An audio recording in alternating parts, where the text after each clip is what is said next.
伤口，到最后疤痕都没留，那是我不懂，有何不同？体会一切的发生，短暂或长久。如果时间真能带走一切，这次呢？可是已来不及，这离别措手不及，我无法抗拒，去相信或忘记，触手不及，不忍心。第一次承认宿命，记得起那些夜深人静，孤独徘徊的记忆，两颗心分离。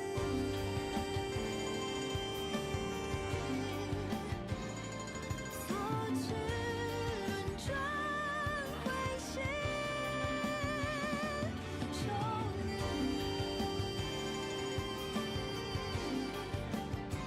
越长大越没机会忘记，因为已来不及，这一切措手不及，我无法抗拒，去相信或忘记，触手不及，不忍心。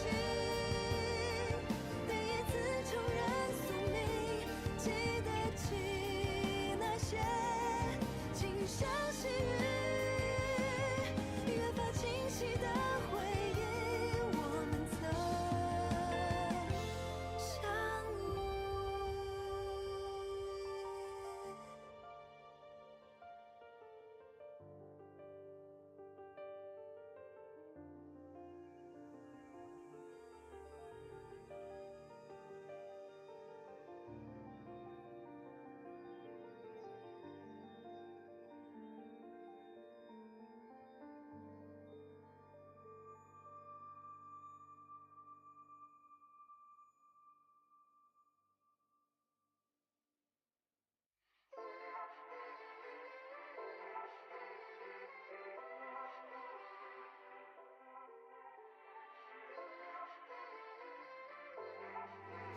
Oh, villains, and but a thing. Blink off and I'll show them why I'm king. Things change when I'm with you, baby. Facing your smile is so disarming. Pop up in my head, drink me of the day. When you come and take me away, like a princess, don't fear, just be brave. It's you and me, there ain't no other way. Drop the beat, I feel like a roller coaster going up and down. Because I know I'm lost. My yearning heart was stolen by you. One pop a blush, my spark like blooming flower when I think of you. Because I know I'm lost. My yearning heart was stolen by you.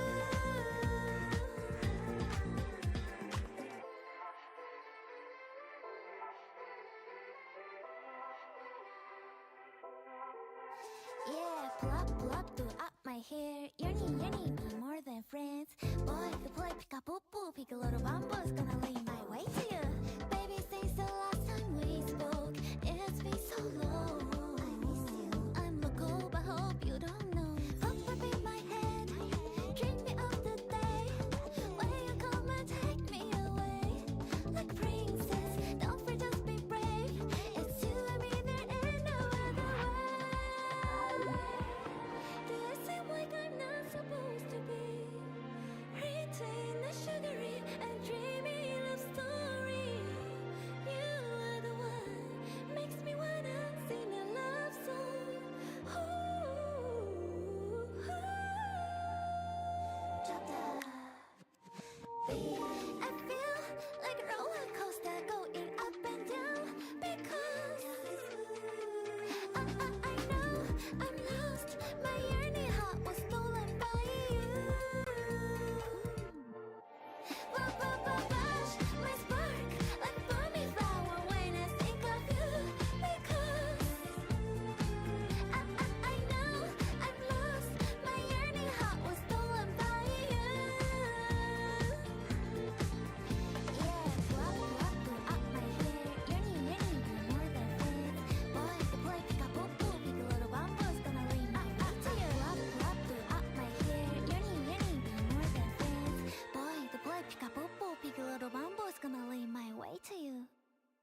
I just accidentally, or right when we started, it started playing the most hype music in the world.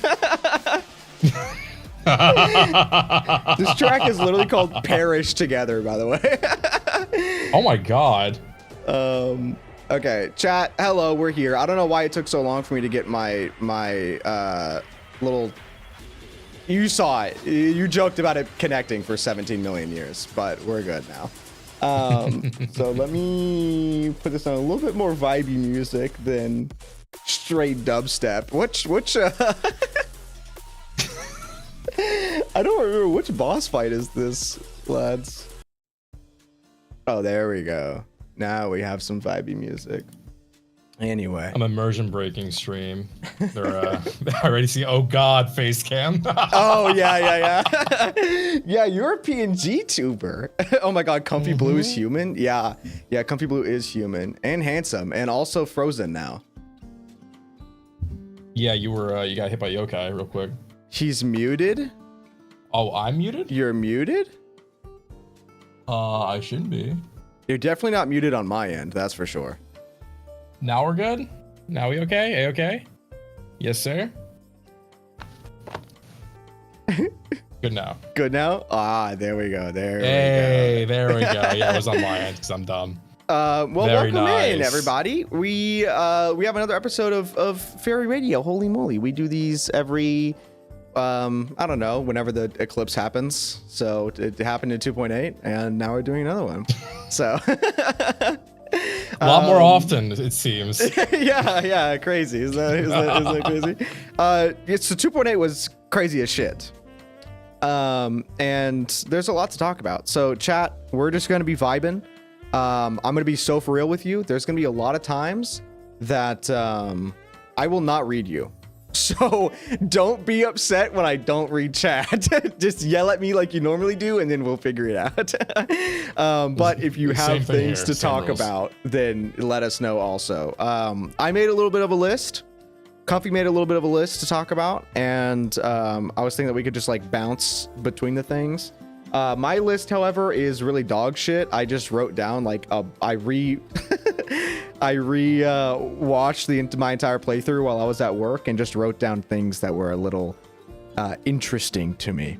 But I guess if we can start with just asking you your impressions, because I haven't really talked to you since I finished the story myself. How did you like 2.8?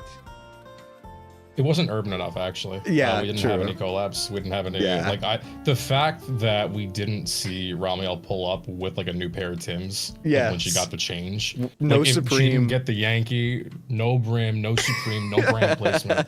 Like the fact that she changed form and everything, and we got nothing. Actually, like that knocked it down a couple points for me. Yeah. No, I mean it was hype as hell. Like the. Dude, how do you top the name Scorched Horizons PHAETHON? Dude, how right? do you top that? Right? You When don't I saw that name, I was like, holy fuck, that goes so hard. It's so good. I really wanted to see the full name of the, because I guess because it wasn't a real fight.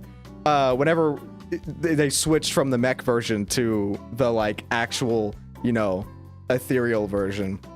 And so there wasn't like a card in the system, like to read a bio for them. Apparently, according to chat, they said, wow, you got dicked on. So you could keep going if you were skilled enough to dodge the attacks. How long did you last in that fight? I lasted, I think a good amount. Really? Like people tell me a good amount. People tell me like I'm pretty good at lasting. Yeah. No, They do not say that to me.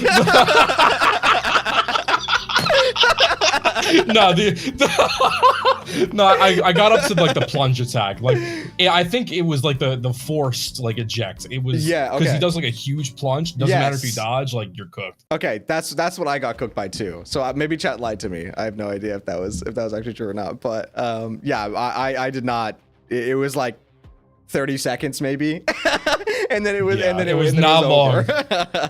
It's not, dude.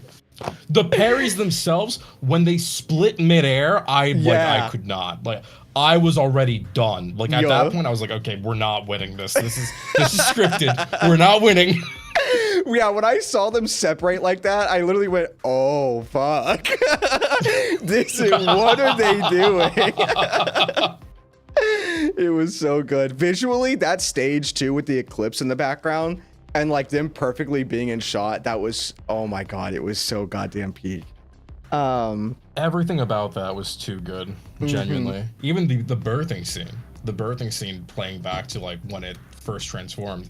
You see the other sacrifice hands like pulling them back in. Yes. Because they were trying to leave and then it birthed itself out again. It's so good. And then also the voice acting there too. Because I went back and I rewatched, because I play Belle. And so I went back and I rewatched that scene with Wise. And Belle's is obviously really, really good. I will actually say though, Wise sounded like he was in pure agony.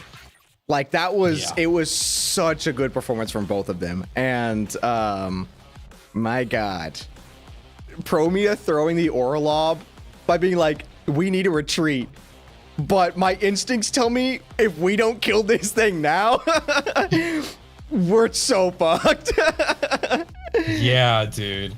Her saying that of all of them is the really chilling part, because you know, like she, of them all, she's like the killer. Like she's like the catch-up master. Yes. But she did not want the smoke there at all. God, so well actually I guess we'll get into Promia. I just love Promia as a character. Did you read her Mindscapes? No, not yet. Do you ever read the Mindscapes? Because I always forget. Usually, yeah. Okay. I always forget until like a week after, and then I'll go through and be like, oh wow, you know. Okay, well I won't spoil what it says in the Mindscapes, but it is very cute with what you see in the story. So on my list, we'll just start off with the first thing that I thought was really interesting, which was the Carol memory thing that we had of Carol being in the video store. Because I didn't think that the memory thing was location based, until we had the Remiel scene where it was still that memory type of beat, but it was for sure that happened at the location they were at. So do you think that it was like a in the video store thing, or do you think it was they were just getting a memory from being inside of Helios? So I think 90% of the time it's not location based, right? I would have to agree. They have like, I remember when we were with Shungus and she like got axed and we were chasing the Carol memories in there, but that was like Carol in Helios. It wasn't Carol in that hollow. Right. Carol in the bookstore, in the video store, was like genuinely a good memory. It's like, oh wow, she's here. Like I'm listening to essentially my mom walk through the door. It was meant to be like a happy memory almost. Yeah. But when they were seeing Remiel, they actively were looking for it. Like they were trying to trace her in this hollow. So they were like detecting her ether and her imprint there. Yes. That ability itself is really cool because we've seen two variants like it, but they are the one with the most control over it. Yes. Also, it was a little bit different than the one that we saw with the miasma, because the miasma was all purple and it was like strictly miasma. This one was that like golden, like, I don't want to say ichor because that's just the only word I can think of. The golden ether, I guess. And then also chat, yes, I know the video store did not exist. I agree that I do not think that 90% of the time it's not location based. But I did see some people thinking that it was actually her, like in the video store. So I just wanted to get that point out there for those that are watching. Let me see what else I have in there. Oh, the fact that it happened like so fast was weird to me. I don't know why, but like, it didn't feel like we had enough time, because they said it was how do I word this? The first time felt different than when we were actually in the hollow, because the first time it kind of seemed like we were a little unconscious, because they kept saying like dream, but then they were saying illusions in the second one, because we were still actively awake and like whatever. Do you know what I mean? Sorry, I'm wording it poorly, but No, I get what you mean, because it's like they're now like getting forcibly overlaid from the looks of it. Like whatever their memory is like really, really touched by that ether, and it's being projected onto them. So they're like losing their awareness of time, essentially. They're like they don't know, like they're ashing their head. And I think honestly, 80 to 90% of it probably trauma imprinted from the fall of the old capital. Yeah, I think that's what it is. Like, because, and I think we'll talk about this later too. Remember, he's Wise or Bell, whichever you had, say I felt like it was like that time when they came back to. They said I felt like it was like that time, like I was, and then the other sibling cuts them off. So I think the memories from that time are like very deeply ingrained and likely intertwined with whatever ether they've got going on in their head. Yeah, so with that like line that you're talking about specifically, where they felt like that again, and then they said that incident, or they said, teacher, that incident, it's not over, is it? I would have to assume, I said this whenever I was streaming, that they turned into this. I think I told you before, I thought originally that they may have turned into this to kind of survive the fall of the old capital. And that was the scene that we saw in the last update. But honestly, after rewatching, I kind of have a different idea. Because now we're getting way further into where I was on my list, but since we're already here, let me ask you, do you think that the other two people went by Icarus? Like the other two people at Helios, the other two students? Or do you think that Phaethon and Icarus were like 1 and 1? So the way I've been seeing it so far, I actually never considered that. I don't think they went by Icarus. I feel like Icarus is almost the fulfilled Phaethon. You know what I mean? Like I feel like Phaethon is pre and then Icarus is post. So like when they say that cutoff line when they're looking at their hands, the way I interpret that is, we are Phaethon, no, we are Icarus. Tell them that we have already seized the sun. So because they seized the sun, they became Icarus. They used the wax wings to touch the sun. They didn't need the chariot. They went themselves. So if that's the case, then whatever happened there allowed them to achieve something like better, to ascend into Icarus. But that's also like a super complex take on what could probably be the other guys are Icarus. I do really like that idea, because did they say, because I think did you say that they said Phaethon, no, we are Icarus? Yeah, the way I hear that is, we are Phaethon, no ... we are Icarus, you know? Okay, in the actual line though, did they say we are, or that's just how you took it? Okay. We Phaethon, no Icarus, I think is the way it goes out. Okay. When I was looking through the story today, I'm gonna have to go back and actually re-listen to the voices, but the way that I took it when I was like watching at work, was they said Helios's dream, Phaethon, Icarus, and then it was the two different voices. One was the competitive girl that they mentioned, which I would have to assume that the competitive girl is the girl in the picture, the one that we see that's going to be in Rose Califer. They had a line that said of the competitive girl that they will promise to seize the sun together. But the fact that she's competitive, the following line is that we won't lose. Like, we will not lose. And then it was, what kind of monster have we created? So the way that I took it there was, there is a chance that if, let's say, Phaethon is Bell and Wise and Icarus is the other two like students, if she got super competitive and she did something like to the implants to try to throw Phaethon off in like a test or something, and that caused their ether to go crazy and they ended up turning into that thing, and that's why she's like, what the fuck did we do? And then they destroyed Helios or something while they were in that form. Did you read? Yeah, just cause. Yeah. Did you read the description of the anti-Void Hunter mech, like when Bell was, or Phaethon was inside of it? I'm pretty sure I caught like a glimpse of it, like when I was just like perusing through assets, like got this little thing made. It was the them saying that essentially Tops got ripped off. Like oh yes, that did happen. But then there was there was a little bit of a lines of the other version. Yeah, the other version. Okay, I didn't read the other version. Okay. Actually, I'm gonna pull it up. So while I pull this up, you bring up a different point because I want to read this like directly to you because it's extremely interesting. Okay.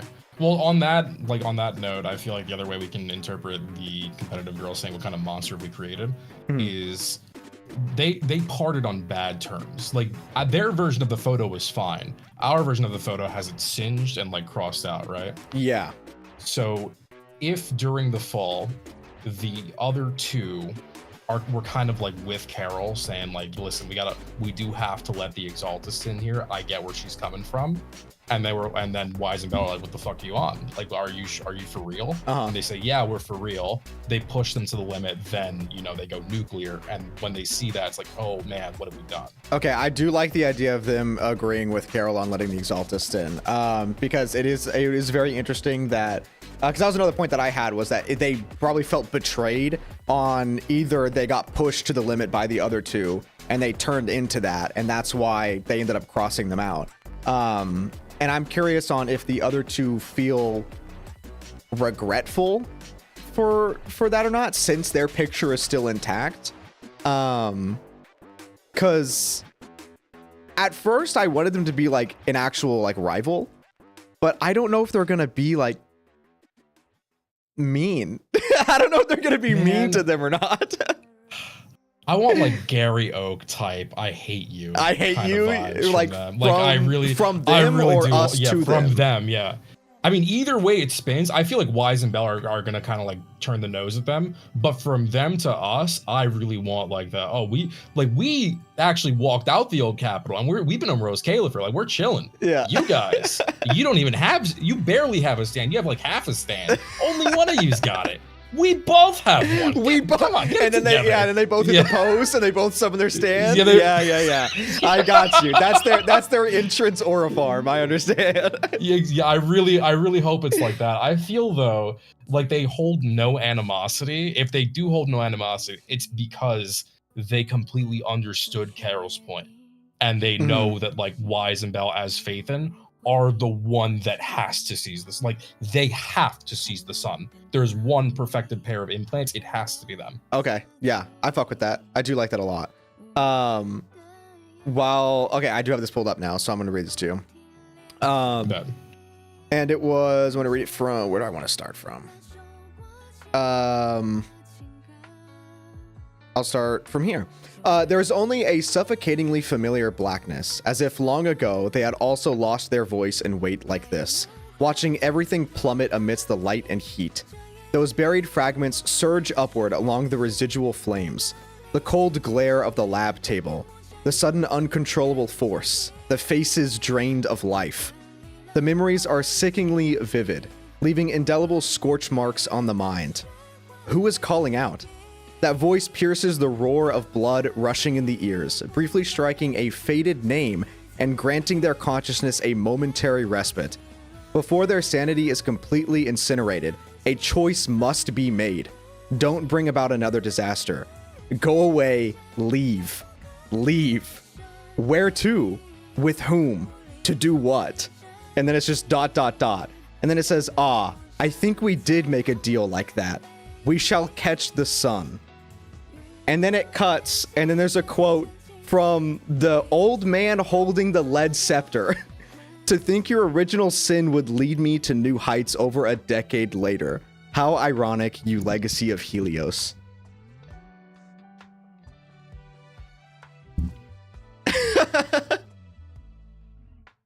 Dog, that's Fairy's agreement, dude. You think so? You think so? It's gotta be, yeah. Especially if we run with the assumption, because I've been saying, and I've been posting this everywhere. I think Fairy is in the Pyros. Yes, I've been saying, I do remember you saying that. Fairy's in the stand, so it would make sense Fairy operating the way that she does if they were all present within Helios Academy, which they likely were, because remember, the Helios Academy, or I'm pretty sure Carol in some way, is one of the people, if not the one, who intentionally made and locked up the Internet Deep database. Okay. So they put the AI in there, presumably again after the fall of the old capital, because we see the fall of the old capital happening. They would have gotten the AI likely from Helios, right? So if Fairy and the other AI are present during there, Fairy operating again the way that she does, could have popped in there, made the agreement, said we're going to catch the sun, we're going to seize the sun, and I'm going to help you by locking up all of this information. I lock it all up.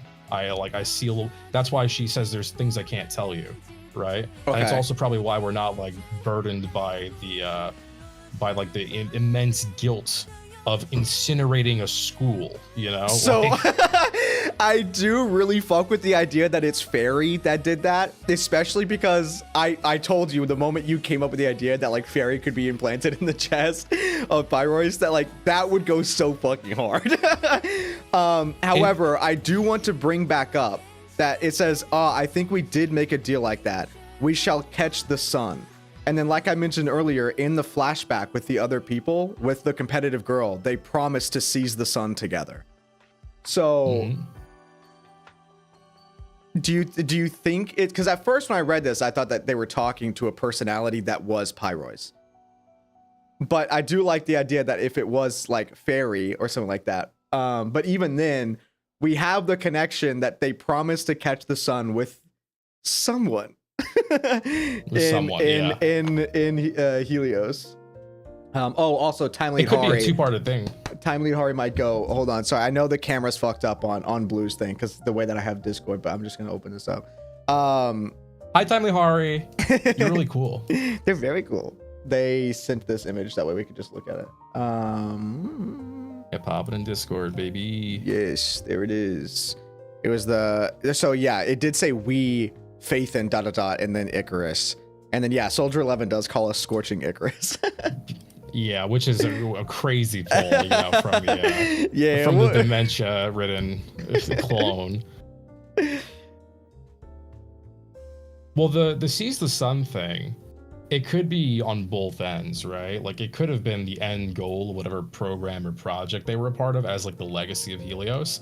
So the friends knowing that, they want to be competitive, they also want to seize the sun. Yeah. But Fairy is like one of the AI within the project knowing that would have told them or reminded them, remember your promise. You told people that you were going to seize the sun. And that's the agreement that I'm going to make with you, is like, I will help you, I'll do these things. But eventually we have to seize the sun, whether you like it or not. Okay. Can I ask you a question? Yeah, go for it. To you, what do you see as seizing the sun? There are a couple things, and I want to. Oh my god, man! I know that's a big question because it's. I just think it's really funny that there's so much focus on the moon all the time, and then it immediately is like, actually, we're gonna seize the sun. Yeah, there's like the metaphorical way of seeing it, where like sun being ultimate power or an ultimate source of power that could like wipe away the issue of the hollows. Like you are lightening the earth, you are lightening the moon, you are bringing the sun back down and erasing the darkness. Because one of the points I was going to make later that I'll only briefly touch on now because it's one that I know I'll rant about. Okay. Is what if the name Sunbringer is penitent? What if it's like she's wearing the title as a penance, not because it's like a good thing, not because it was honorary. Okay. She's wearing it because if she's like the Oppenheimer figure that like was part and parcel to starting the whole disaster. If she's part of the one who like made the ether nuke, you're lighting up the sky. You are the Sunbringer. Like, oh, I see you what you're have saying. made the bomb. You mean know? like made the bomb that could have brought hollows in general? Yeah, you're the one who made the bomb. So you live the rest of your life knowing that you are the Sunbringer. You brought that bomb to us. Yeah, okay, that's crazy. I never thought about taking her name like that, but that's fucking baller. You said that was the one that you were gonna rant on? Yeah, I'm gonna rant on that later because I have a whole bunch of stuff about Sunbringer, but that's like one of the main ones is like, what if the title's penitent? Like, I don't think she's like a heroic figure or anything like that necessarily. Because I know she's like a void hunter. Sorry, Tommy Hardy sent me more things. I forgot that the line was different. Do you remember the line in 1.4 in the epilogue of 1.4 where they mentioned the Mirage Moon? Or wait, who do you play as? No. Do you play as Wise or Bell? I play as Wise. Okay, so you would have gotten one. Okay, so I'm gonna read this to you. When you play as Bell, in the epilogue of 1.4, Wise mentions, "I never thought Fairy would praise me like that. Is the Mirage Moon gonna fall into the hollow?"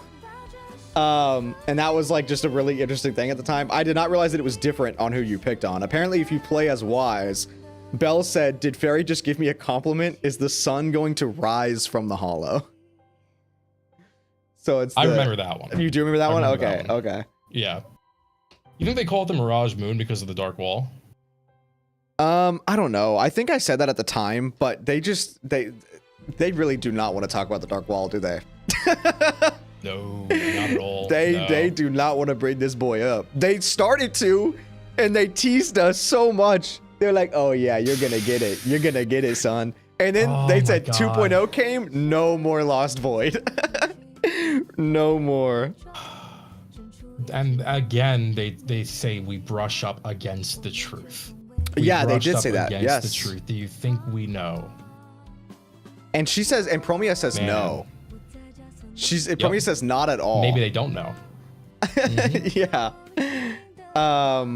Yeah, that's so crazy.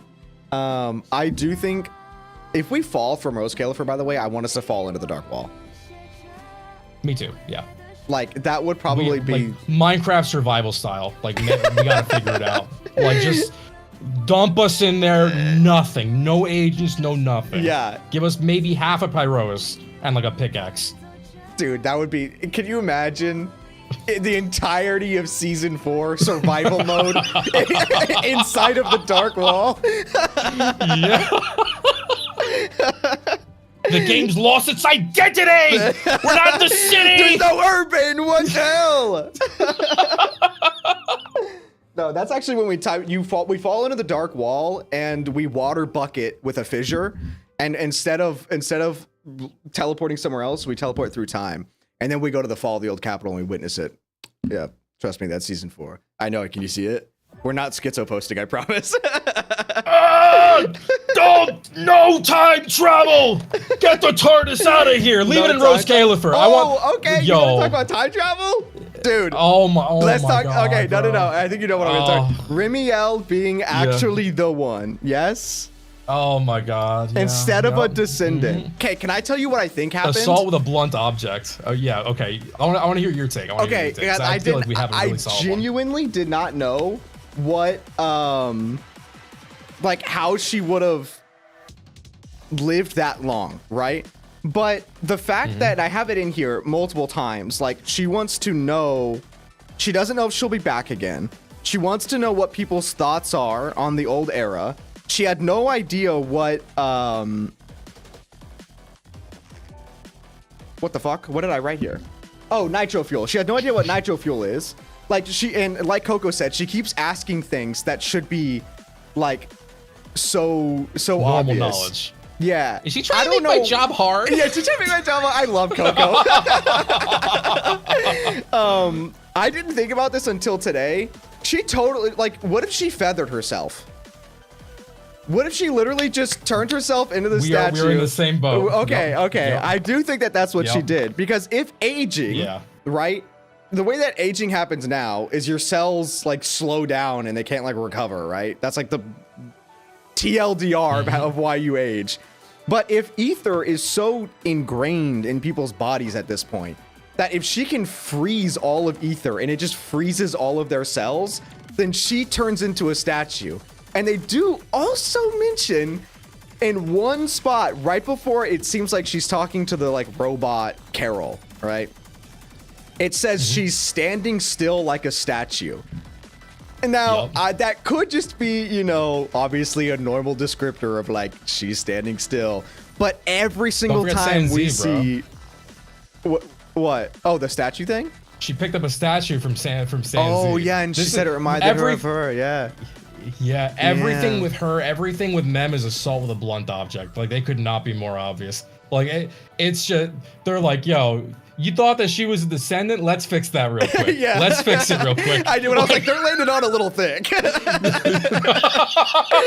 it was like 4 lines in a row. They were like, yeah, she has memories of 100 years ago. Oh my god! Every time they did that, I was screaming like every single time. I know, because they just had to keep hammering it in. It's that literacy crisis at work. Like they know people don't read. They're gonna put it at least 6 times. Yeah. Make sure you catch at least one. At least one. But yeah, I do think that that's probably the way that she, like, why she doesn't remember things, and how she lived so long, was that she just straight up statued herself. Yeah. The Sunbringer conversation, we can get into that later, because obviously she would have her own different way. But yeah, so we've talked about so many things and I'm not even, I still have things on the start of the story. Bro, I could go on for another like 3 hours and still not I know, finish, me too. When we get to Sunbringer, I think we might have solved the Wheel of Fortune, like genuinely. Oh, I have, you like, think so? Like a whole, yeah, I think so. Oh, like, dude, fuck yeah. There, a whole start to finish thing would make sense. That would make sense. And then another addendum to it. So okay, I'm really excited. I cannot wait to get to that. I can't wait to hear your thoughts there. So back to the next thing that I have on my list, which was oh yeah, Sisyphus communicator being forcibly shut off by Severian. Why do you I was trying to think, why would he want the communicator completely shut off? 2 reasons, I think. Number 1, I think that because PubSec sources their technology from wherever they can, like of course from the city, but like in other places too, there's a non-zero chance it would have been bugged by Tops. Number 1. Okay. And then number 2 is the kind of like the allowing her to know that she has free reign. Like just giving her, saying like your limiter's off. Like you can do what you need to do. Yeah. Like you gotta shank somebody, like you're not on the clock. Yeah, like, she's not afraid to do what she needs to do, because she's not gonna get comment. What does she call him? The Devil Lord? Oh, the Demon King. The Demon King. Yeah. Yeah. Okay, that does make sense to me. I think the Tops thing also. I do. That's a really good call there. Tops is making moves. Tops is moves. They are making moves. And did you notice one thing though? I got you with one fact. Oh, bet. Why do you think Yo-kai was there? Why do I think he was there? Why do you think Yo-kai was there?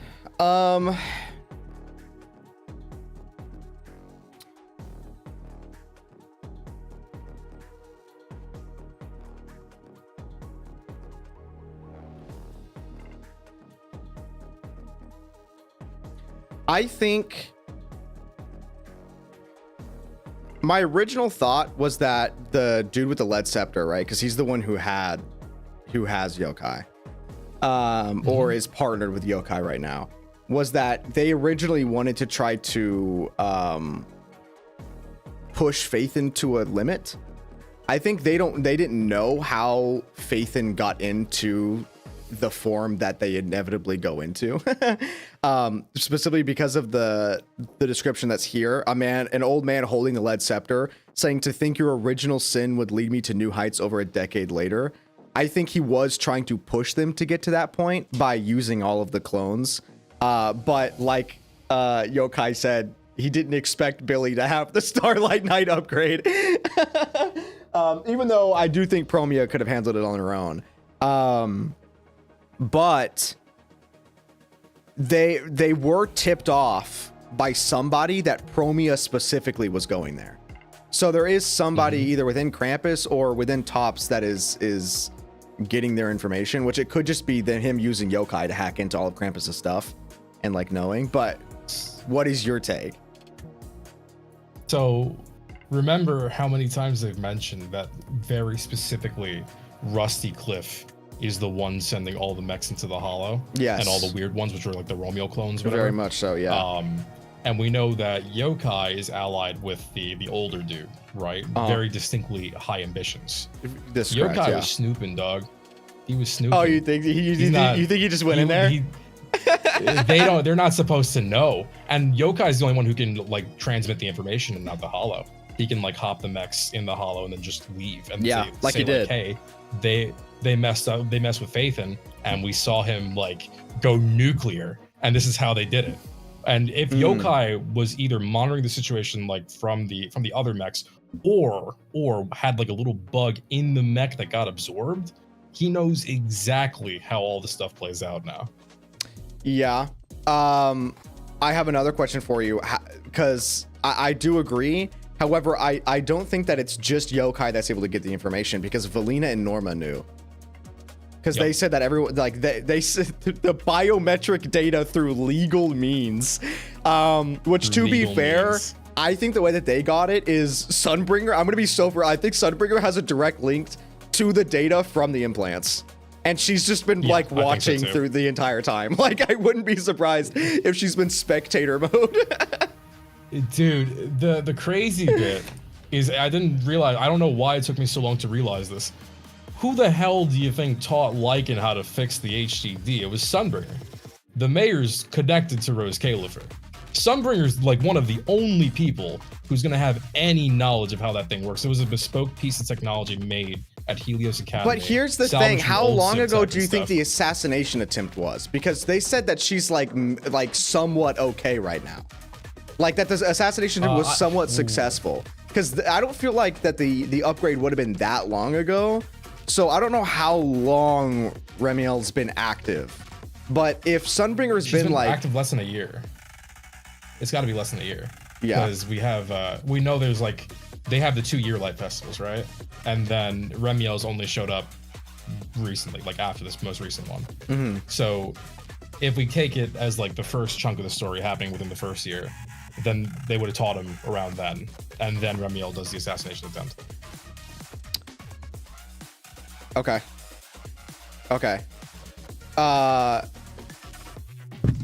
I'm not opposed to the idea, but I feel like Lycan would have hinted something.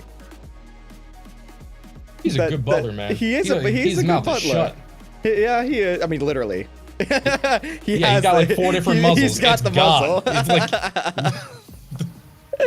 yeah.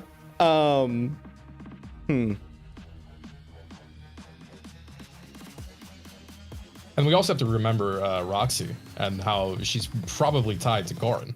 That's just like another zombie. Yeah. Like we got 2 now. So that's also a tie to and she has a similar scar. She does have a similar scar. I would think they're Frankenstein from the same batch, you know, like somebody tried to do something or other, either buff up the kids or like, you know, res people who were half dead. And they just got those 2. Buffing up the kids that way is crazy, but it does also really fit with with the world building. Also, Kim, thanks so much for the super chat, gamer. Thank you. They said on the topic of Sunbringer, I think she's like Qingyi or Magus. She's now an intelligent construct. Yeah. So we mentioned that we were going to get around to how Sunbringer could have been living so long. I do know that there's a lot of people that do think that she is like an intelligent construct type deal. And I am not opposed to that idea because we don't know how the assassination attempt was, right? But with them saying that she's somewhat okay, the trailer, if this was the second assassination attempt where we saw Remiel confronting Sunbringer, she looked fine to me. Like, I know we didn't see her whole body. Maybe she's marred with scars. Like, I don't know. But if it is quite literally she's maybe okay right now and it's because her consciousness was just waiting on a new body to be built on a new construct, that way they could just transfer her over. I think that would be really interesting. She's in the Bang Boo +1. Yeah, she's in the +1. She's in the Sunbringer Boo. Yeah. Hey, have her take Eos's body while we're in Rose Califer. But no, so you got your face lit up at that. So do you assume that Sunbringer is an intelligent construct? Okay, this is where it gets ranty. This is where it gets ranty. Honestly, just go for it. We don't need lists. We don't need structure. Okay. So there are like there's a bunch of stuff that points to this. I think like the introduction of Qingyi and then later of Magus just kind of like hammers home the point. Like there's a way for you to die and then put your brain into a robot and you'll just be good and you can like keep it going. Specifically right? Magus. Yeah, specifically Magus. Qingyi, we haven't like kind of alluded to that she was human. She like lived through all that stuff. Yeah. But she's also like old. She's distinctly old Civ. She was recouped by White Star and then given to PubSec. Like that was like a whole other thing. Sunbringer though, they distinctly mention number one that she's not human, and that's the line of like can we humans really, when in reference to her being sad about being asked about the hollows and like what's the trick to navigating the hollows, and then she turns away with a sad face. The guy goes, can we humans really? And then the old lady goes, shut the hell up. Yeah. If she's a goddess, worship her. If she's a demon, worship her with fear. Yeah, like, which are is you crazy. for real? That's such a crazy sick line. That's such a crazy line. But on top of that, we know that for the research at the first research institute pre-Eridu, this is before the foundation of Eridu, they were looking for people with high ether aptitude, people with specializations in fields, and very specifically intelligent constructs. Yes. Like they were looking specifically for intelligent constructs, likely because the intelligent constructs would be able to retain the information the longest. Like if they're going to be setting up an institution for research, the intelligent constructs would be able to live the longest and retain that information down the line. Right. Providing, you know, they're still functional, but then they had the coup and we know how that works. What if Sunbringer number one has like the proto version of like proxy implants, because she's got like the yellow and blue eyes. The proto version of the proxy implants is an intelligent construct from distinctly pre-disaster old Civ. I'm talking like she's like an Oppenheimer figure. Like she was a part of the thing. She saw it happen. She knows how ether works. That's how she knows the hollow works. She can navigate them instantly. She's got like the hollow vision, all this mess. She's been wandering the earth trying to make humanity great. Like she's been trying to fix everybody. She has an unending love for humanity. That's like her main thing. That is the main gimmick with Bangbu too. They're all like programmed with that to help humanity, like by any means. So she has an everlasting love for humanity. So her being just okay, or like just slightly okay, what if that is not the assassination attempt? What if the assassination attempt like did nothing? And her being only slightly okay and the pressure to put the proxies into Helios is because she's running out of time. Okay. Essentially, her implants or her eyes, her abilities being used to like sustain whatever the hell she's doing could be the stream of data from her suffering. Okay. If she is running out of time and they need to actually study the proxy's implants to figure out how to fix hers, that would also make sense as to why she's only just okay, or she's like hanging on. On top of this, if we think back to the research into the AI, they had Knight 4, who was using female pronouns and was made with extra security protocols because they were still testing those things. Yes. Meaning there were 4 iterations of Knight sequentially. If Fairy is the most subdued one, right, at Knight 4 using female pronouns, and Yo-kai is the first, Yo-kai might be acting out against humanity specifically, because her love for humanity makes her outstretch herself for them. She is wearing out her battery because of humans. So to Yo-kai, humans are killing mom. Okay. And that's why he's so pissy with everybody. Okay, I got you. And so you think the other iterations are the other AIs as well? Yeah. So specifically because there's Knight 4, right? Right. I don't know why else it would specify Knight 4 of the AI. There's a whole other part again to solving this Jeopardy, which I'm gonna we're pushing that one back because I will not stop yapping if we go over there. Chad said so. Yo-kai is Sunbringer's chud son. Yes. I think so. We got Fairy, the overachiever. She's like the A student, and Yo-kai's he's like 28, like smells of Axe body spray, just like on the computer, like all hunched up. Yeah, bro's like, let's start a race war. That's what he said. Yes, exactly. He's been on the wrong image boards. Get him off. Get him out. Also, to clarify to chat, because they're a little confused on Night 4. Night 4, N-I-T-E, and then it was the Roman numerals 4, was mentioned in the collectible Sunbringer lores that you can get inside the Limnian Hollow. This was given like, oh god, what's it? Ginger and Wi-Fi. When you talk to him, you can look through all those things, and it'll bring you to each one if you don't have it collected. But that's like in all Sunbringer lore, essentially. And also Porceloy, because she immediately knew Porceloy. She knew it like off rip. She's the one who taught them about Porceloy. Yeah. Which again, suspicious. That's a weird new thing in the earth. And because I think we talked about it before, but that Flint Porceloy is like the better version of Porceloy, because Porceloy innately just absorbs ether and it stays within it. And there's the line of like, yes, it's acting like an umbrella to the ether, but it's getting to the point where like it's taking people's ability to be in the rain away.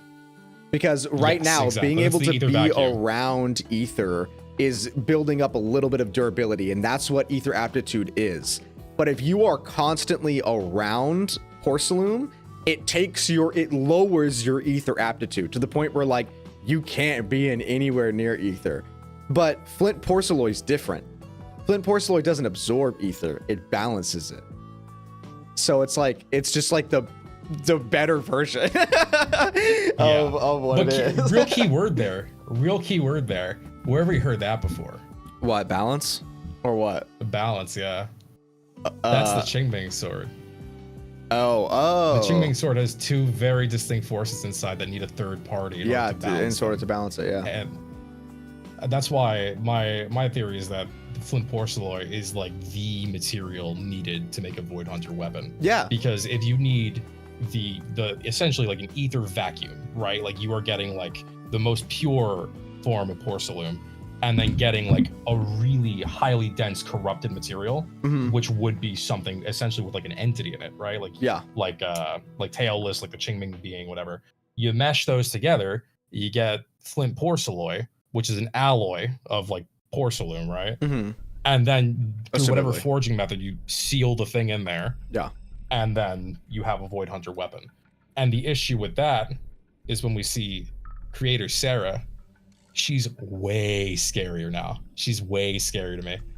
If she had more time in the oven, she would have been perfected. She could have just been like could have just looked straight up like a person and had like a light switch for that form. So my question, okay, that's an interesting thing. I was about to say something completely different, but now that you mentioned the light switch thing and being able to switch it, because there's been other messengers before, and we don't know if they had more time in the oven or not, because we don't know what they look like, but there are other messengers out there, so there could be a chance that I mean, if it is just like they look normal and they can just flip it on and off. Think of it like the inverse of us getting a stand, right? It's just like the evil version of it. It's like an evil stand, except you become it. Like you are forcibly like pulling out the ether, and you are overpowering the other being versus like you are working with it. Can I ask you a question then? Yeah. What if Sunbringer is an intelligent construct, what if she's made out of flint? And let's say she's an intelligent construct, okay? Let's just assume she is. If she was made out of Flint Porceloy, what are the chances that she is currently one of the messengers? Very, very, very, very, very high. Considering the fact, I would say like almost certain, because we know that she went down to the core of the hollow to talk. It wasn't. She wasn't gonna eradicate it. She went down there to talk. And then that's when the creator was like, "No, you're dumb," and he's yoinked a portion of her power, so to speak. Which I guess would just be like ether imprinting for that oven, right? Like he's got a copy of her ether for the oven, so anybody baked in that oven would essentially be like another Sunbringer. Okay. And if she's made of Flint Porceloy, or she is like channeling some form of Flint Porceloy, she's always got that thing on her. Like she's she's always strapped. Yeah. She stays strapped all the time. So at any given point, if you're draining any bit of that ether, you have the imprint right there to make another one. Just like they did with Bringer. Bringer was like an attempt at that, is getting the tailless entity and then shooting up and making another one. What if she doesn't know? Because, like, what if she doesn't know that she's a messenger? Because Springlock, always or said that she did not betray. Like, she didn't betray humanity. She said like no, right? To right. Whatever the creator said. But what if she just didn't? Like, what if she didn't say no? She literally just got overridden, and now she's just like a messenger in secret. Also, to answer chat's question, what is a messenger? The only description I can give you of what a messenger is a direct minion of the creator.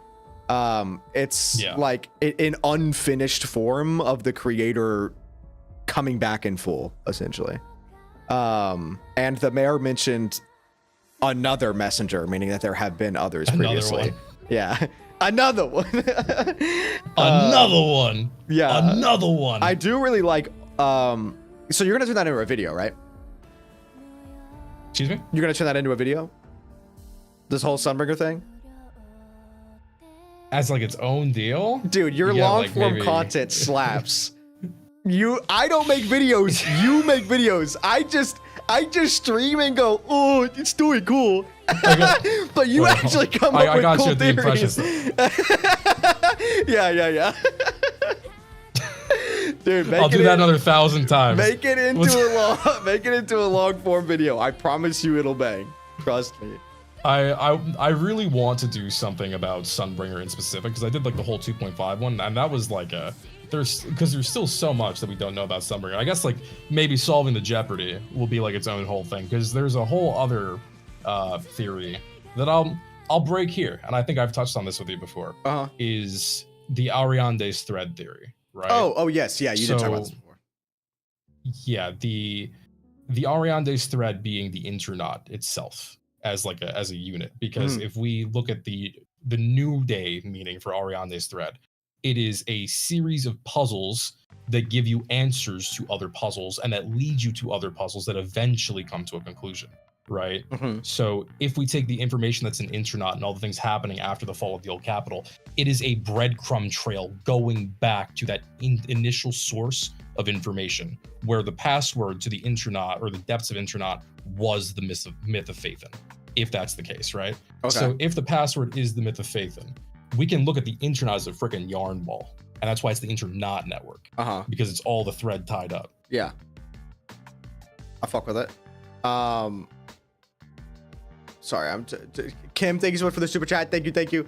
So you're saying that Sunbringer might have some power of the creator? If so, do you think she might have a stand like Persona or JoJo style combat? I don't know if Sunbringer is gonna have a stand. I think it'll be more her.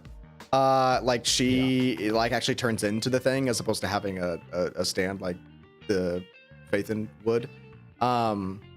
Which I guess we still don't know if it's really a stand yet or not, huh? They do say it's a summonable entity, but we did actively watch them transform into the thing this time. So I am curious if it's going to be separate. Like that's the override.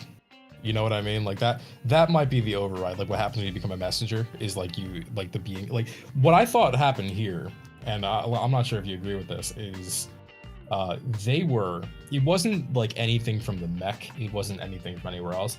I think they were too compatible with Thaumiel, and Thaumiel took over and like overlapped them. I mean, I have to agree, because when she reclaimed Thaumiel, they were not the thing anymore.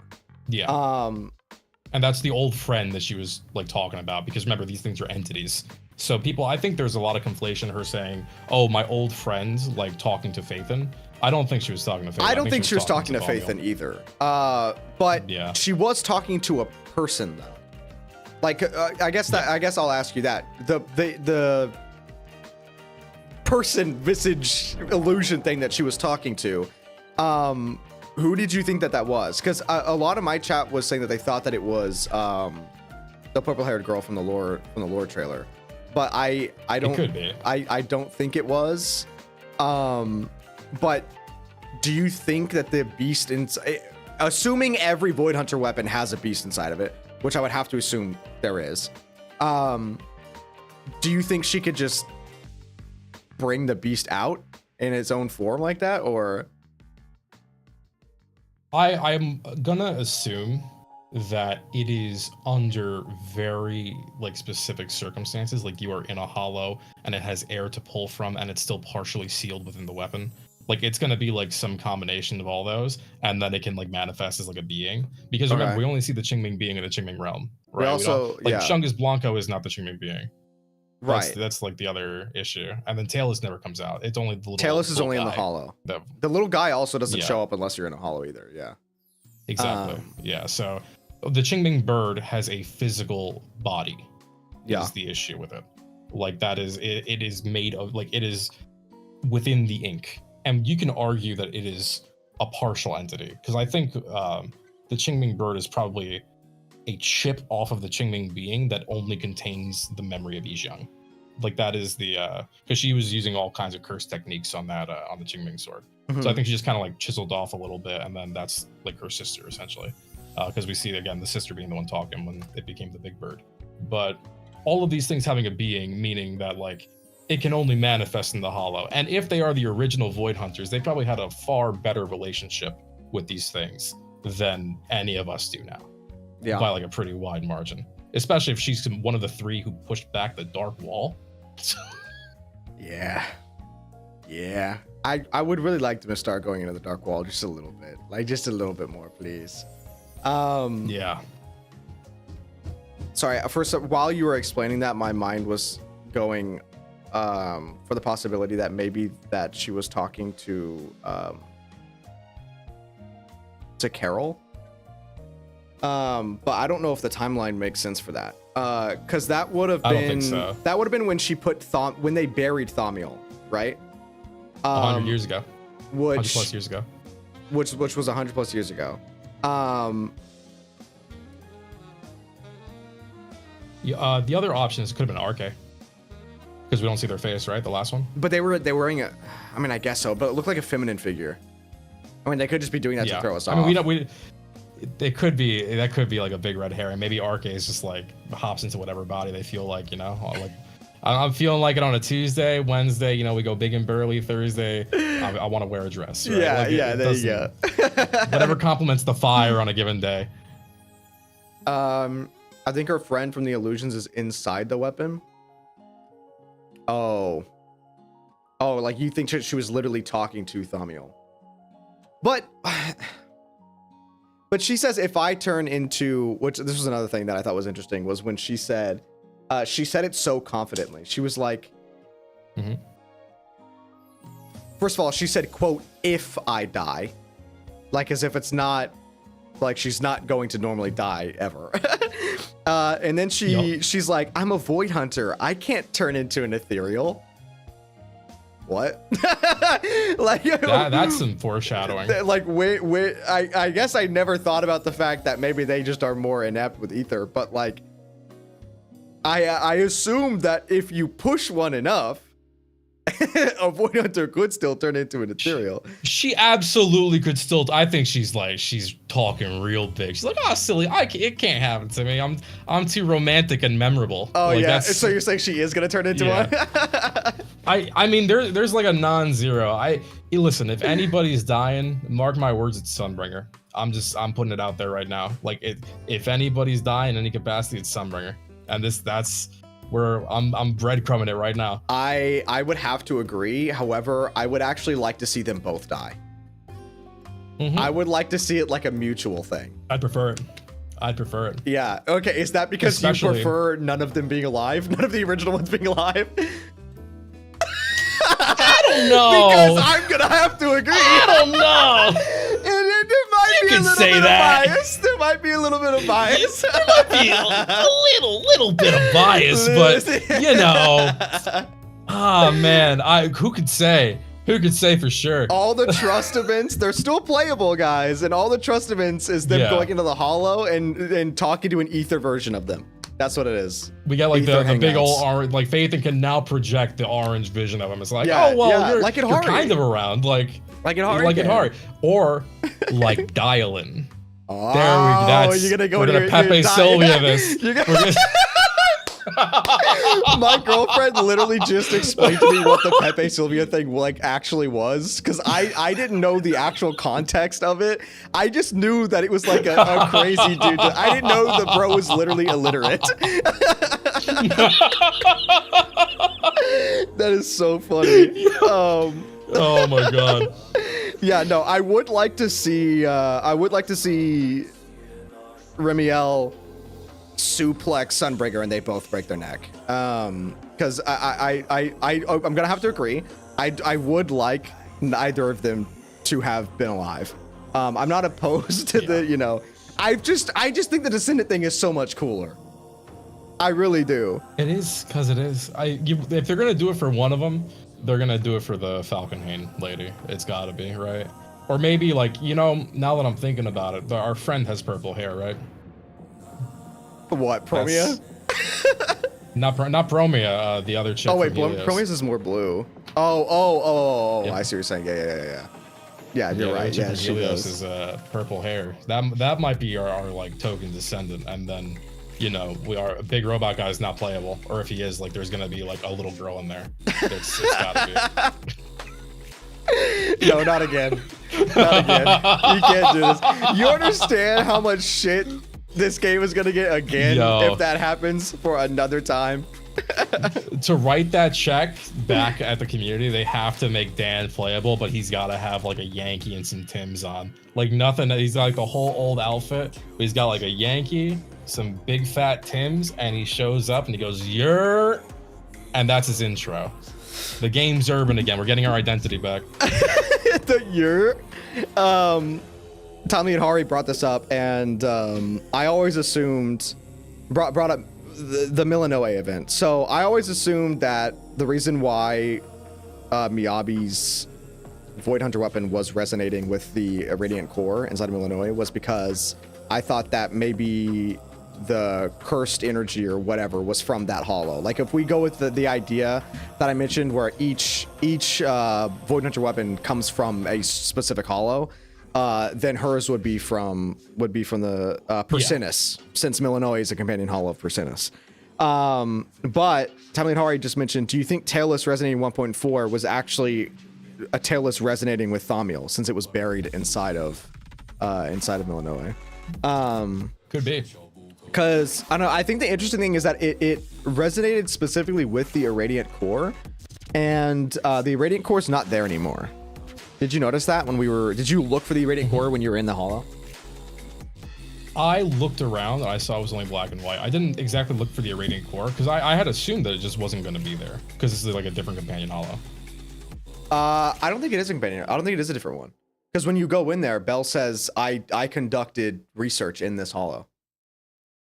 Oh, So I think it is. okay. Also, I sorry, thought give me this was a one different second. My mother's calling me. One moment. Keep talking to chat. Okay. You know, intermission. I'm going to take a pee break. You know, chat has questions. I'll be right back, chat. And I'll also bring up YouTube chat too, so I don't like neglect you guys.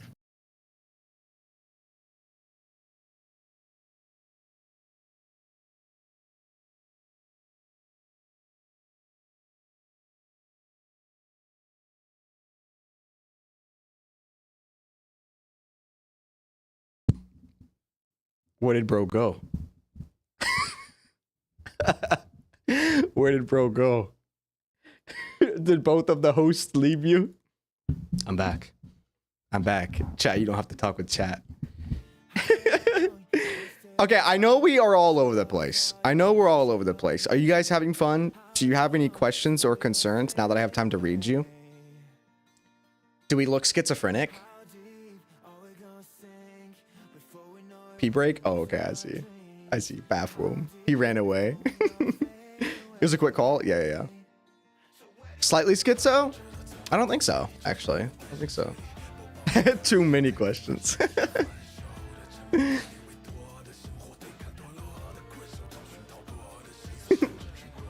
Fun nods. What did you say? tell Blue that Ginger is a reliable source and that Shung is canonically a horse. But I don't think so. I'm gonna have to disagree. I think Ginger was talking out his ass. Is Dan Dan or Dan's relative? Do you want me to spoil you?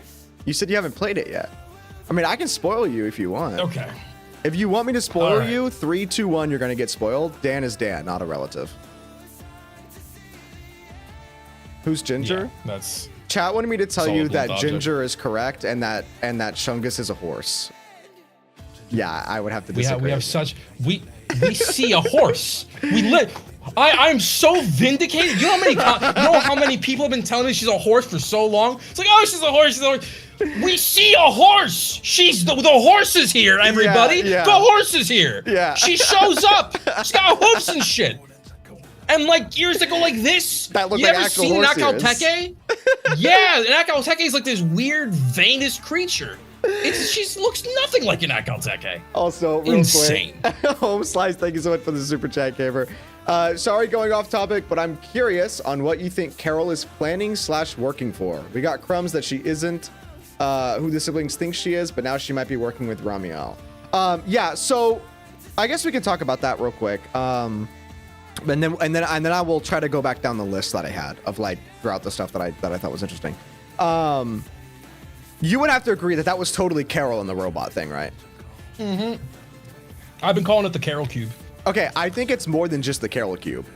I think it's all of the... Wait, what was the exact title? I forget. That their names are carved in? The Pillar of Shame. Oh, the monument? I think it's everyone from the Pillar of Shame. Okay. Because I don't think it's just Carol. Because Remiel says all of you. Not just like you or like we, as in like it's a 2 people. It's like a group. Oh yeah. She's you all. She says you all. So I would like to assume that Carol is actually working with all of the other people, or at least as many that are still alive, that were written on the Pillar of Shame to like get the thing fixed. And that's what the logo is. It's like the Pillar of Shame or whatever. Yeah. The logo, I was almost positive was going to be like the Pillar of Shame or like a representation of Helios in some way. Okay. Like if that's what the school looked like. But when I heard you all, the way I took it was like Carol is working on behalf, like in memoriam of the people at Helios that all got axed, or like the people who were on her side. You know what I mean? Because it's only like the one voice. But I like the thought of like more than one person ended up leaving, and they have like a place working there. Yeah, because I think when Carol says it again, whenever because Remiel's like, well, we're gonna like work together until I get what I want, and then Carol then says, well, I hope we can still, I guess we could still work for just like Carol and Remiel, but she's like, I hope we can still like work together even after that.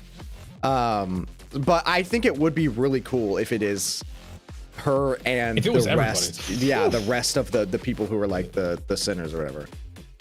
That would be so cool. Because I couldn't think of anything else that logo was. Because I don't think I've seen, unless I'm mistaken, I don't think I've seen anything that looked like that logo throughout the game. Me either. I thought it looked like the guy from Dead Cells, which would make it look like Professor RK. Yeah. Okay. That was my take on it. The other thing was, I think it's really interesting that both Carol and Remiel are in a very similar place, in which Carol did all of this stuff. Like she nuked Helios, or like she plotted the Helios attack with the Exaltus. She went into Hollow Zero. She did all of this stuff specifically to find RK for an undisclosed reason, right? Okay. Sunbringer is like the RK for Remiel. So it could be that Carol, having loved PHAETHON, like the proxies, as like a mother, also being a member of faculty at Helios, knows about like all the bad shit they're doing with the kids. Like they're putting chemicals in the kids and making them electricity conduits and like firebirds and whatever. So knowing this and knowing that maybe the title of PHAETHON is meant to be sacrificial, like you're setting them up to be the one that is the grand sacrifice against whatever, like the creator, whatever you're gonna do. went and did all this stuff, attacked Helios, whatever, went to chase Arcadus, like, why are we doing this? Like, what the hell is going on? I don't want any more part of this. And Arcade went in there looking for the creator, I'm pretty sure. So if Arcade went in there looking for the creator, and she went in there looking for Arcade, if the creator is like a neutral entity, it could be that like Arcade is just trying to exert control over it for one reason or another. If it's to like help humanity, then it would be, if I control this crazy thing, then we're gonna be fine. Yeah. I can control humanity because I'll just make sure either the hollows don't expand, or if we are a hive mind, I'm the best host for the hive mind. Okay. For whatever reason. Which would make him then a foil to Sunbringer, who loves humanity in the other direction. Interesting. I do like that. I do like that idea. According to the NPC and fuck, what is it called? Petite Planet, the creator is a neutral force. I don't know. I think did I show you that clip? I remember that. Yeah. And she was like, "What if he's just creating these ethereals and doesn't know that they're attacking people?" Yep. Yeah. I think the creator is like the convalesced brain of everybody that's gotten eaten by ether into like one being. And so if they are collectively humanity, the way in which they preserve humanity is by consuming it. And so it's just like a mass of data that's looking to preserve as much as possible. Okay, speaking of data, sorry, I'm pivoting. You also mentioned all of the data pillars that Joyous has around him, and how that could potentially you were making the connection of the thing the storyteller was mentioning, right? With like the stream of data coming from that. Yeah. Did you want to talk about that? Yeah, so if the other thing I mentioned earlier, it could be that, like, let's say if Sunbringer is running out of battery, it's her suffering, or like her eternity of knowledge and awfulness is the source of this like stuff, because she knows how the hollows work. So she is the unending source of data that maps the hollows, and that's why she's running out of battery. Or it could be that in order to continue mapping the hollows, you need to allow some of them to grow, and you need to allow some of them to eat people, and so you have like the Divine Maze, which the first thing it does when you step in is tap your brain. Right. It's the first thing it does. Like before you do anything, it's just you hear a noise, white noise, da-dunk, now your whole brain screenshotted, and you were like kind of dazed there. And that's why it's so dangerous, is you lose yourself going in there, and then it makes an environment from your memories. We remember then that Joyous has set up data pillars throughout the whole thing, and he was the first one to map it, right? And we see the last image of Joyous, he's sitting in a room with all the data pillars everywhere. If he is just siphoning every bit of information from the craziest to map hollow as possible, it would make sense that if that hollow grows and continues to change, you could use that data to fuel assumptions about the other hollows, which would be like the Rosetta data, right? Right, and the Rosetta data you can only do that by having a bunch of SSDs. Yeah, and the Rosetta data is seems to be a pretty big plot point that we're getting into soon, like in Rose Calipher. Because if you guys have read Tamni Hari's thread, also there is a post on the internet right now talking about how the Rosetta data is acting up, like it's acting a little wonky. It's getting messed up. So if it is true that which I got this from Timely Hari, so shout out Timely Hari, that the thing that was around the storyteller was like the core of the Rosetta data, and they're the keepers of the Rosetta data. And that's why Tops wants to go there, is to steal the Rosetta data. Like it would be really sick if we get, because at this point, if we're having 2 of the original Void Hunters be in Rose Calipher, like that would be a good tie-in to Joyous.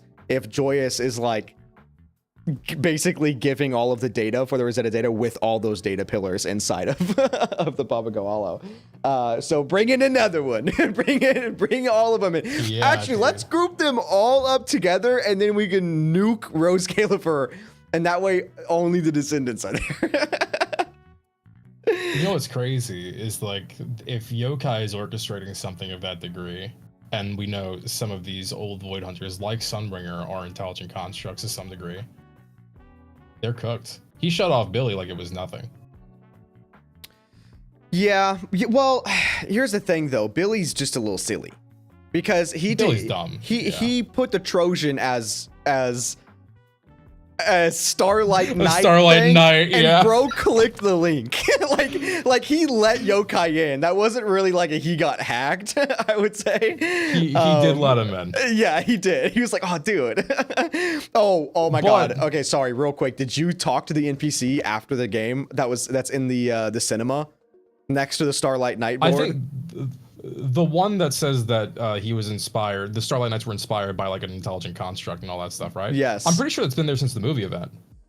No, because Billy shows up in the new form and talks to them. Oh yeah. Shoot, I have not seen that much. Yeah, it quite literally confirms that Billy, like this form, is off of like the first Starlight Knight, and that first Starlight Knight is based off of him because he saved the creator in the Hollow. So he doesn't know it yet. Yo. But he is the reason the Starlight Knights exist. Yes. Yo, that's so rad. That's so rad, man. It's so good. I'm really glad that they put that in there. Just 'cause... I'm happy to have confirmation with Billy because I remember that like line being in there from the cinema event. I was like, oh, okay, so Billy is like the original Starlight Knight, but with additional confirmation with his form, come on. Yeah, that he does literally show up in the new form, and they talk about it again. What else do I have in this list? Sorry, I'm trying to get in here. I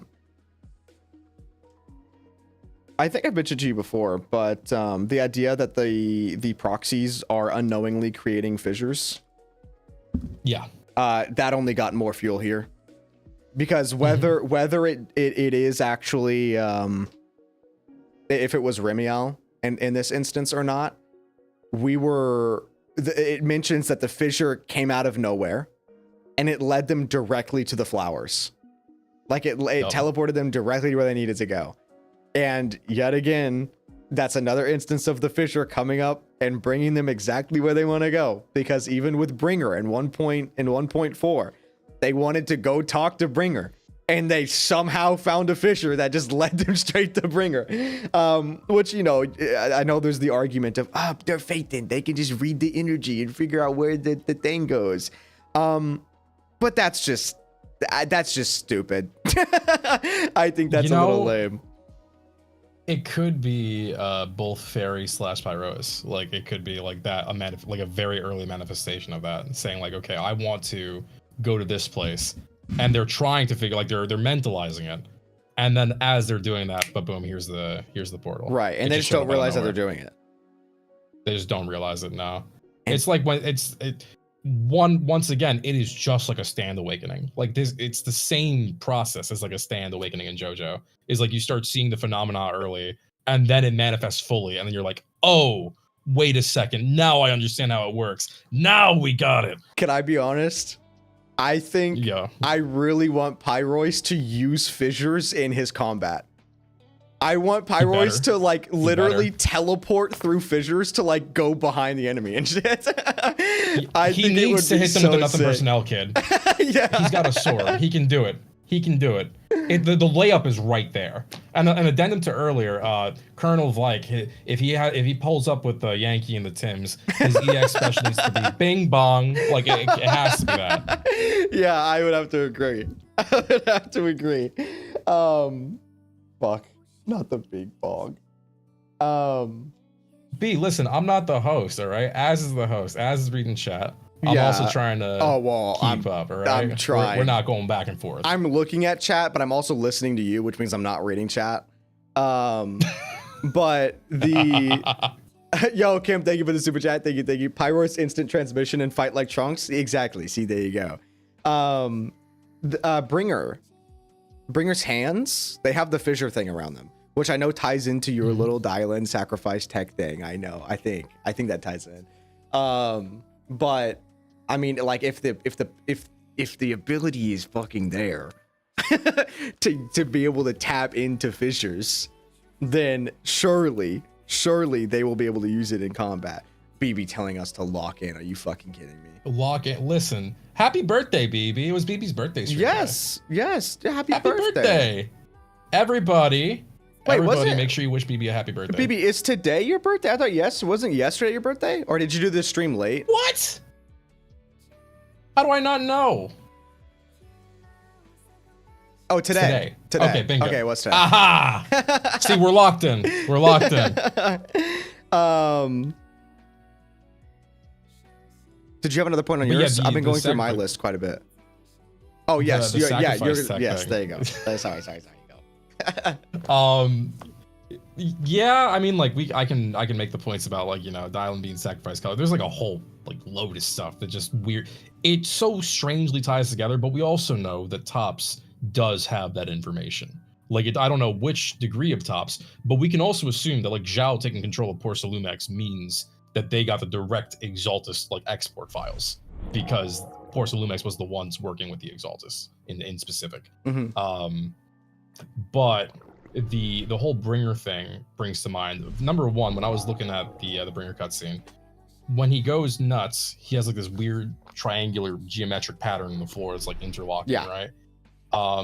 That pattern is on the walls in the the Personus Hollow. It's like on all the blocks and stuff like that. Is it the same? Which I'm pretty sure if it's not the same, it is like eerily similar. Okay. But I'm like almost certain it's the same. But it's like that weird interlocking triangular pattern, which I'm guessing is just like the etheric influence. If you're in the hollow and like that, the hollow is eating inorganic matter. I'm guessing it's just the hollow draining out the inorganic matter. But it was a cool overlap. And the other thing is, when you look at Bringer, when you look at the sacrifices and their hands, they all have like circles around the center, right? Uh-huh. But for every single other sacrifice, they're all covered. Like every circle is covered by something. They all lead to a circle, but then the circle's covered. Uh-huh. And that plays back to PHAETHON, Yeah. looking at their hands in the dream, having essentially the stigmata, right? Because they are probably like the perfected one. Right. So every other attempt using like the flesh of Gibor or whatever they're using to make other sacrifices is falling short because they don't have like the special sauce that PHAETHON does, Mhm. which I guess could be flint porcelain in the eyes, right? Like a partial flint porcelain transplant. Yeah. Which is they're the only person that we know that would have it biologically. The other people wouldn't have that. So that's the only point I'll bring up with Bringer, is that he's like the first and greatest example of that like whole trend starting. Because if you look at the other sacrifices down the line, they have like the similar veining. You even see it in the Scorched Horizons mech. It's got the same hands. The hands that drag back the golden hand all have the circles on them, but they're filled in. Right. Okay. Sick. I don't think I realized the other ones were actually covered. But yeah, I did know that the PHAETHON one was actually like fully open.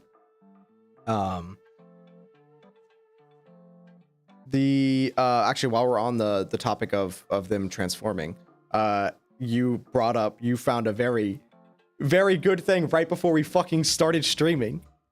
If you wanted to pull that up or talk about the fact that Let me exists. see if I can bring it up. Yeah, okay. I still have the screenshot I'll save in this chat. image. I'll save the image and I'll bring it up on my stream too. So this was such a it always is stuff like this, man. Like when I was editing that recent video, that's how I figured out the Pyros invert. You know that? Yeah, When I was remember. making the Yeah, dumb when you're joke near making the a end of the joke, video. and yeah, I remember you saying that. I inverted and I was like, wait a second.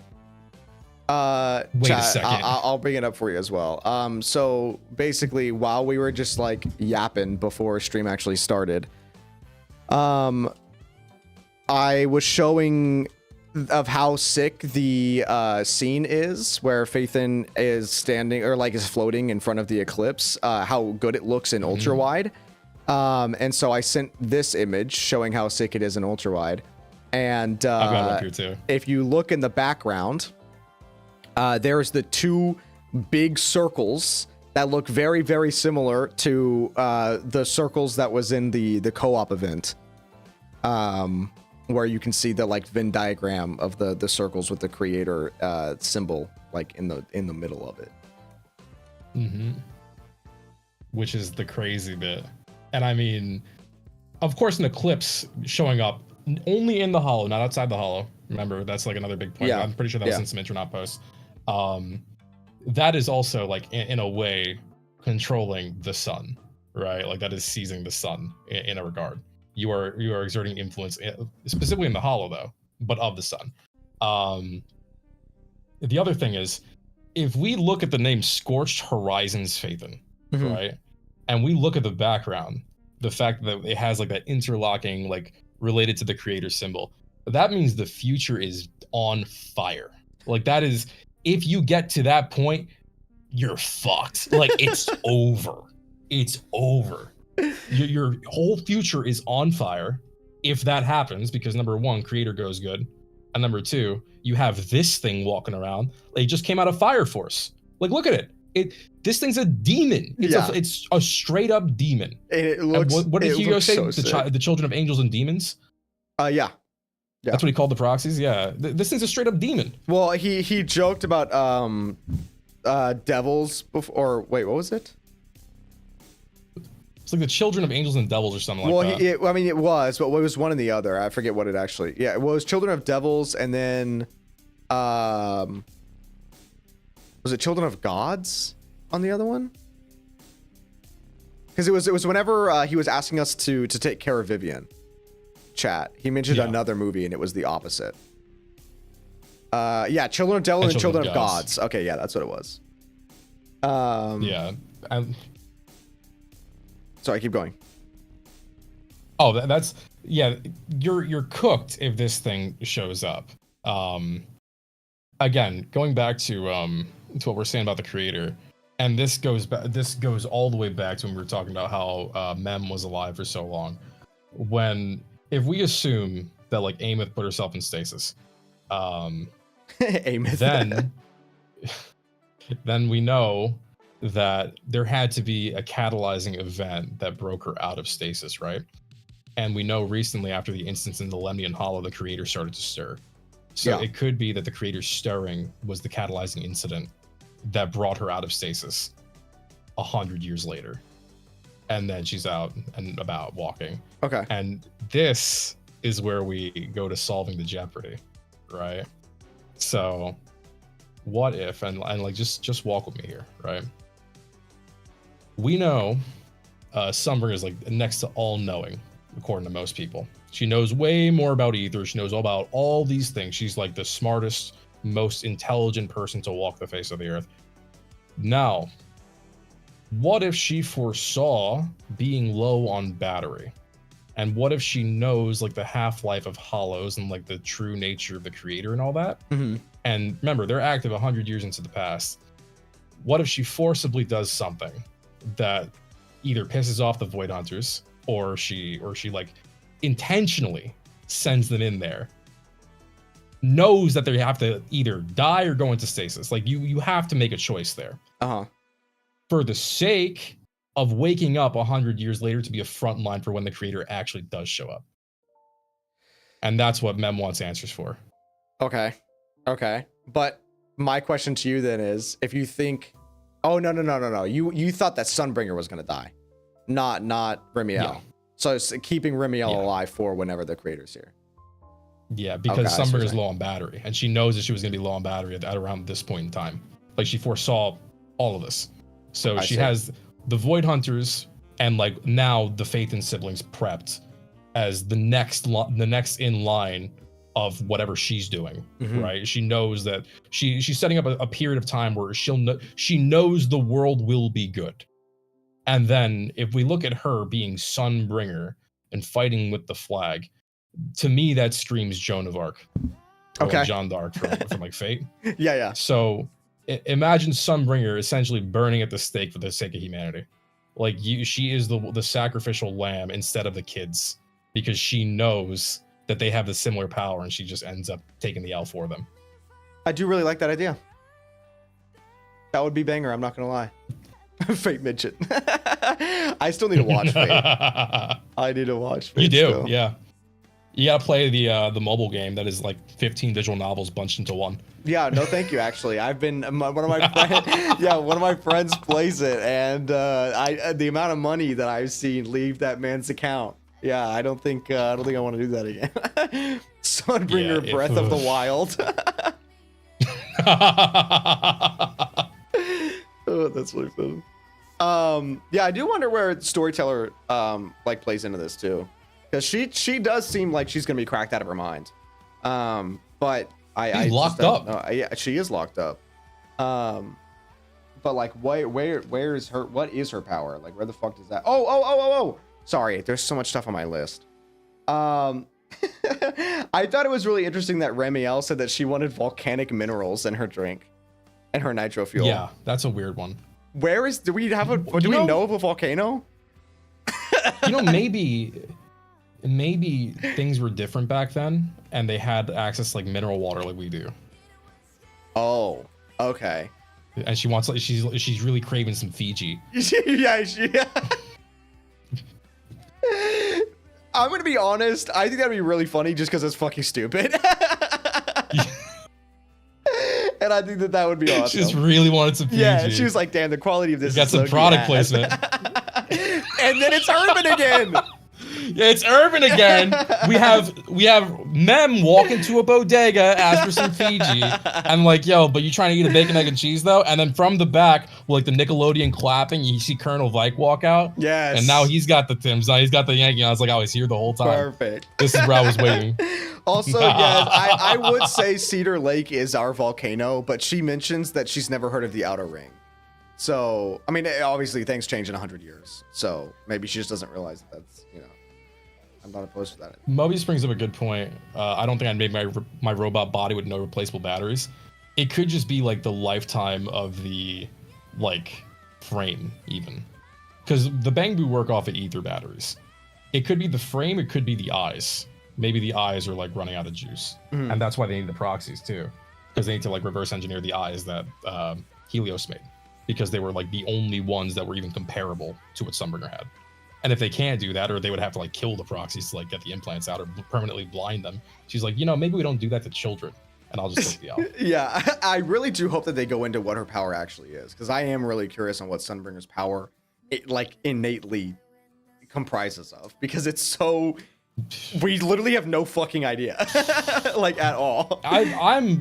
My bet's on Gate of Babylon, because that's what the weird messenger was doing. It just it countered Shungus's unlimited blade works with Gate of Babylon, and it was 1-to-1 if they wanted to just remake the scene from Fate, and it just looked evil. And I would take that. I would take Sunbringer having the most evil looking kit, and then also being a quirk Chungus with the Bangbu. I would love that. Also, Time Lead Hari corrected me. She said she doesn't know Blazewood, not that she doesn't know the Outer Ring. So I must have written that down too. Hello, Resi the Billy Main. Hello. Oh, Resi gamer, what's good? You want a Fate X ZZZ collab? Oh, okay. This is so left field. I did not know that Woo-Wall was getting the fucking Edge Runner collab until 2 days ago. And I was like, wait, are they playable? Wow, so and good. Then I told that they were actually playable. And that's awesome. I will say that is pretty sick. And that just means we need to get a collab too. Yeah. Who would you want them to? Who would you want them to collab with? For Zenless, nobody. No, actually nobody. It would be so genuinely hard to work the collab in a way that would make sense in the world, which is what they've been doing, right? Even the Fate event in Star Rail kind of made sense. They made it make sense, but also it was not a good event overall. I'll tell you. But easiest way, they take a fissure and it leads them somewhere that they have no idea where it is, and then it's an isolated story, and then they get teleported back. That's the recipe for Fire Emblem Awakening. I'll take it. I'll take the paralog route. Oh, okay. Yeah, that's essentially the paralog route. I would absolutely be down with that. But I mean. And I know you agree with me on this. Ruby makes the most sense, right? It just really makes the most sense. As much as that property is dead in the bad place, it is lost in the bad rooms. Yeah. They collab with the Justice League, man. We can throw them in here. Just give me Crow's sword sight on somebody else. I'll take it. Oh my god, please. Also, Kim, thank you for the super chat. Persona does make a lot of sense, yes, with Pyrois, or being a persona and or a stand. You could do JoJo's too. But listen, the fact that you mentioned Ruby, I love Ruby. So I am gonna be biased again, and I'm gonna say it needs to be Ruby. There's too many Ruby hee-hee-ha-has for it to be coincidental. It has to. The soul of there is inspiration there, whether they say it or not. With the transforming weapons and everything, I mean, like, of course we can say like Monster Hunter, because they do have the okay from Capcom. Like, they have Capcom's blessing to like do a lot of essentially like Monster Hunter and Street Fighter stuff. They were like, yo, listen, you guys know ball, go nuts, because we know you're gonna do it well. That's what that interview boiled down to. Was like, you guys know ball, go, you're golden. Yeah. And then we got Jane with the dual blades, we got Seth with the charge blade, and then we got down the line we got like whoever else. Banyue.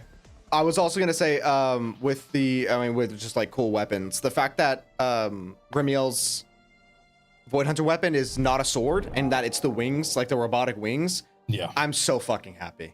Like I did not want every Void Hunter weapon to be a sword, and the fact that those are wings, baller. Like that is. She does so have glad. A sword. I know she has the whatever. Does have a sword, but that's probably a feather, dog. Oh, you think it's like a big, she? I think she just goes shink and pulls out a feather. It better be, because now it's just at 6. So if it's not, I'm gonna be sad. Yeah, it's gotta be. Like, that would be so sick. It would be so sick. But also, I want your take on: do you think, because like every Void Hunter weapon seems to have some kind of authority of the creator, given that like that was the whole reason for them luring Shungus into the Hollow, right? What is your take on her not having her Void Hunter weapon but still being able to put things into stasis? What's the deal with that? I mean, that is a good question. When you say authority, do you mean the beast that's like inside the? I don't even think it's the beast. I think like they're just slicing off like bits of the creator's power, like its ability, right? Okay, yeah. Maybe it controls different aspects of the Hollow that are then absorbed by the beast or the thing that is in the sword. It could be, maybe I'm just like talking on my ass. It could be unique to the Qingming blade. I'll give it that. And maybe Remiel, because the Qingming blade is the only one that has the same color as the creator. And it was the one that was distinctly targeted by the creator. Yeah. And then Remiel's feathers are the same color as both the Qingming blade and the actual creator. Yeah, I don't know. I'm gonna have to think about that, because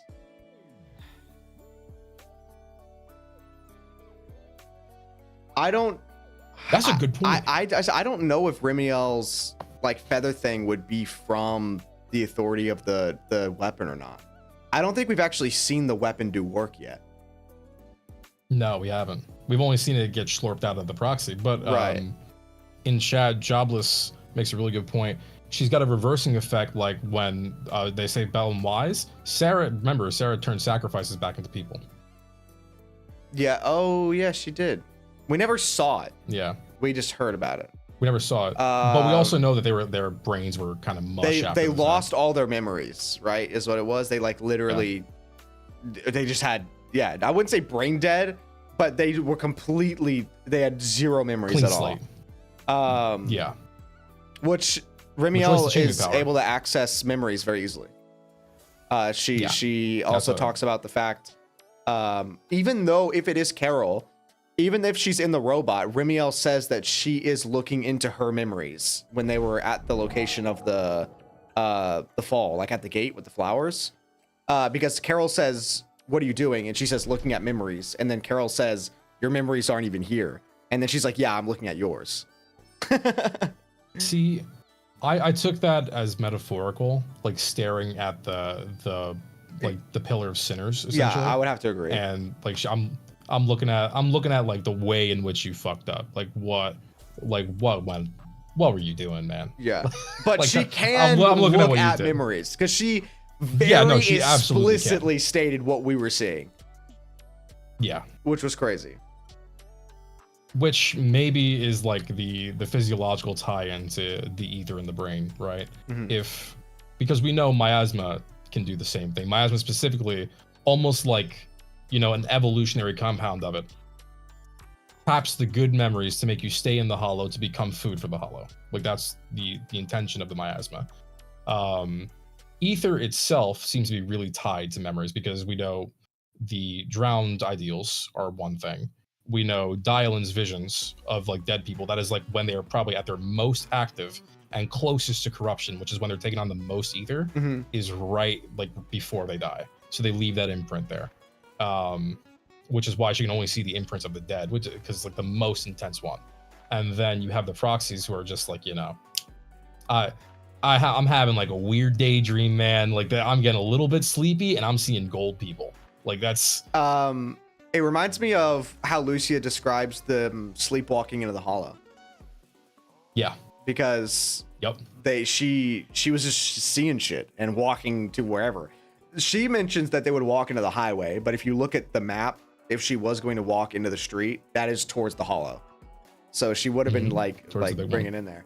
I still don't really know how the night horror is though, because I think we talked about it a little bit of like, do we think that the night horror is one of the, like, is it an ether beast or is it a, like, what the fuck is it? Is it an ether beast? Is it an etheric other? It could be like a messenger even. It could, like, if it's a messenger that retained its sentience, it could just be like not super aligned with the creator. Or a turned messenger would go neutral. sick. Yeah, a turned messenger would be pretty cool. And it would make sense as to why they were like afraid of it, because if it's a turned messenger and they know, like, there was knowledge about the messengers, like whispers of it. They see that thing in the hollow. That's like a Resident Evil episode. Like, you need to kill it. Like, it has to go. Like, yeah. It doesn't matter what it's doing. It's gotta go. And what did it do? It blew up and affected all of the Night Watchers. Yeah. Which meant and all their that kids. It probably had to originally be a Night Watcher. Oh, okay. That's because remember the Thyron are all synchronized on some level with their ether. That's the only reason the Tiger Bane Belt works. Yeah. Is you have to use it with other Tiger Thyron on Tiger Thyron. So if we take that and extrapolate it to the other Thyron, like the Goat Thyron for the Night Watchers, then it would make sense that like everybody on that frequency just got nuked by that single ether blast. I do like that idea, because I just assumed that it was just everyone that it just cursed everyone and essentially their bloodline. Like it affected the ether that was in their, like, everyone that was in the vicinity, which in general would just be that Thyron race, because like it would just be the Night Watchers that like slayed it. Because I don't think they mentioned anything else that was there. But I do like it just technically being on the frequency of the Goat Thyron as opposed to just the people that were there and then their genes. And it would explain the way it self-perpetuates, right? Because it's now you're just hitting a new wavelength. And right. The second a new one's born, it just gets the new one. Fuck these Thyrons in particular. No, actually. Also, Primordium, I know you sent a super chat and I did not get to read it, so give me 1 second. Let me take a little look-see.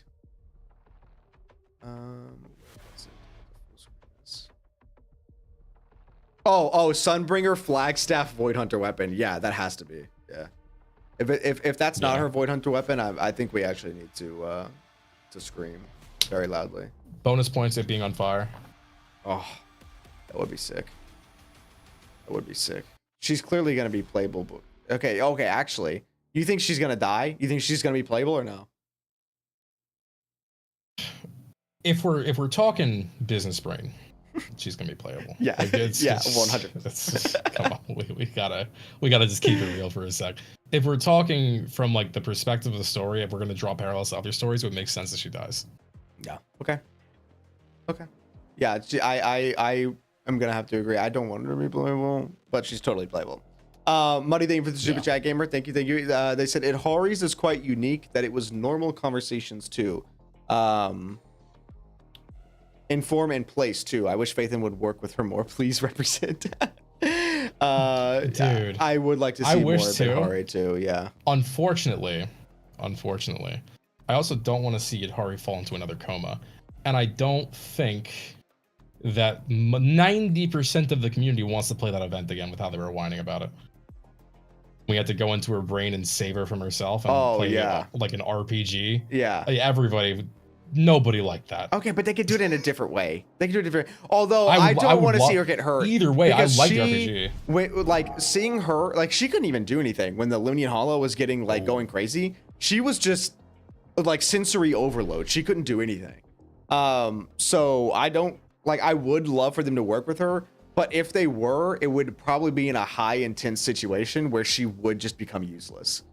Yeah, which is unfortunate. Yeah. So. I liked it too. I did like that event.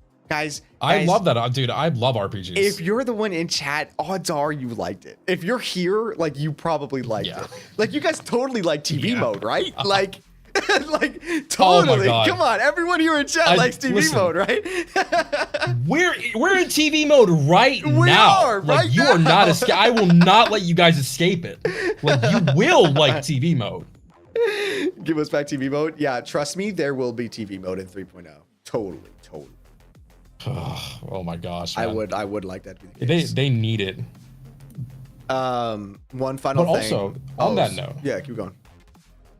The replacement for TV mode seems to be that weird singularity thing showing up in Roscalifer. What do you think about that? Wait, say that one more time.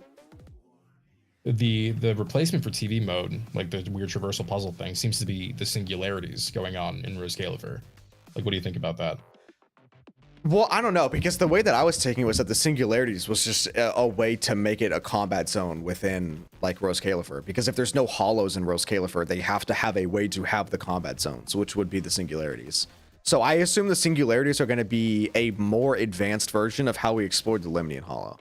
Like just with more mechanics, like a full-on open, like exploring, because they said that Pyrois is going to have special movement abilities. And I can't imagine that they're just going to summon Pyrois in the normal, like regular outside of a hollow. So I have to assume that since ethereals are spawning in the singularity, it's quite literally their excuse to have like the little open instances of walking around in a like etheric place.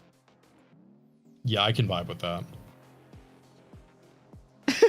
Tommy and Ari said she'll be back with Spook Shack for more lore. Inhale copium, and then had the screenshots that said, "I'm planning to investigate my parents' past, especially the truth behind the fall of the old capital." And then Lucy says, "Yeah, maybe the fall of the old capital is connected to the night horror too." So, I mean, bring them back. It all goes back to bring them back. Also, Taro Kai, thank you so much for the super chat, gamer. They said, what do y'all make of one of Cecia's hangouts contradicting this patch in regards to Blazewood? She says in the hangout she has never been to Blazewood. I'd have to see the actual interaction. I have to see that, like, the exact wording that she says, because I don't remember seeing that one. Because I mean, yeah, she knows Big Daddy. Like, she's been out in the outer ring, unless she meant. The other thing is, keep going. The other thing is we take her there, like even in her trust events. I'm like 90% sure we like take her to Blaze when she's like, wow, this place is weird. The outer ring being peaceful, that's kind of weird to me. I don't like it. Okay, I vaguely remember doing that because I did do all of her I unlocked her thing immediately. But Blaze was not the only thing in the outer ring. Yeah, but she knew Big Daddy, and Big Daddy is in Blazewood. Yeah. I mean, Big Daddy could have been roaming around before, but he specifically says that she was asking. He thought that she was asking for Lighter, which means this is after Billy left. Like, Lighter's already champion, so this wasn't like that long ago that she was there. Couple years, maybe like pre-Jane picking her up, which is like still pretty recent. I would say even like 2 years, right? Because she was, if we go by the cinematic when Jane caught her, I would think that's like a year tops. She looks no different. Yeah, no, her capture must have been. If she's still this traumatic about PubSec, it has to have been recent. Like, I can't imagine that it was like super crazy. Yeah, I'll have to go through and actually look at the interaction again. This is why you don't rush. I don't remember every trust event. You think I remember every trust event? Even the ones I took time with. I'm not gonna remember all of them. I haven't even done them. They're really easy to do now that you can skip time and you can do like the thing. I normally, the moment that we pull for a character, I will max out their trust event like in the same stream. because it's just it takes like an hour and a half and then it's done. To get the Banyue line, I had to get his trust to the point where I could take them out for quality time. Yeah. And then I had to go through every quality time event to get to the last one to get the vocal isolate of him saying, just because you call somebody mommy doesn't mean for your video biological mother. I wish you could have just asked me. I would have just gotten the raw clip for you. Yo, I got it at like a full isolate. It was like a 30-minute side quest. It was so funny. That's a real line. That is a real line. Yes. Yeah. Watch the video. Yeah. Plug. Bro actually makes videos. I don't. No. You get like once every blue moon. I'll have one out. Watch out. Maybe we'll have another one soon. And it's gonna be about Sunbringer, right? It's gonna be about a lot of things. topics and themes and such. There will be topics. There will be topics and maybe themes. There's one more thing that I actually wanted to talk about. And then I guess we can just take questions from chat if you're down. Yeah, I'm down. The fact that she kept mentioning that the Porceloy engine was a key that she was going to use to get Thaumiel back, but we were able to do it without the key. I think everyone's going to agree, but the implants are the way that we got through it without the key. Yeah. Okay. Yeah. Yeah. I think they're made out of Porceloy regardless. They've got to be, right? Like the implants. Like in some, yeah. Yeah, I wouldn't be. They've got to be made. I wouldn't be surprised if that is actually the case. Because I mean, if it balances ether, then it makes sense for that to be the thing that they use to simulate a hollow. Even though they don't mention that her Miyabi's scabbard is made out of that, which also simulates a hollow, but they don't know the forging process or anything. They say it's like lost to time. For the scabbard or the sword, because Sorichiro made the scabbard.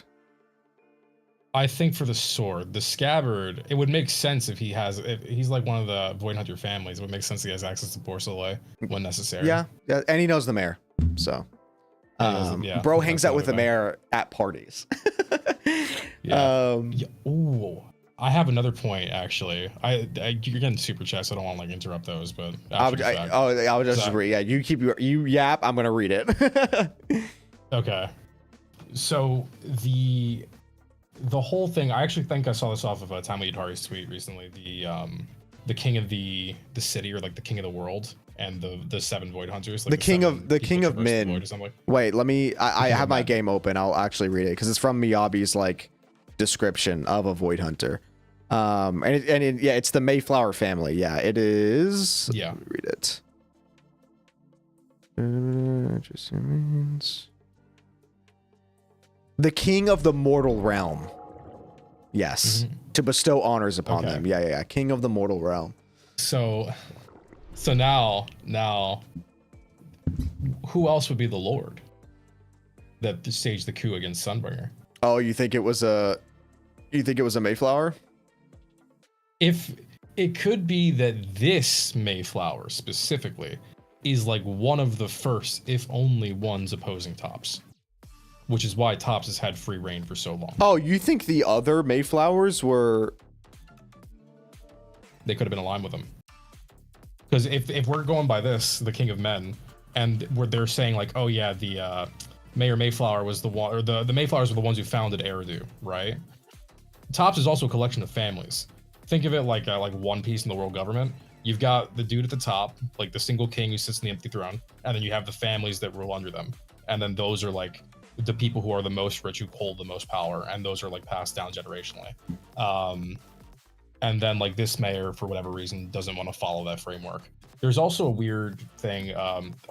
It is a video, a documentary about the mayor, or about the Mayflowers. Yeah, the first thing of soil. First piece of soil. Yeah. And in the description, it said, actually, the Mayflowers made us change a different word from the title to peace.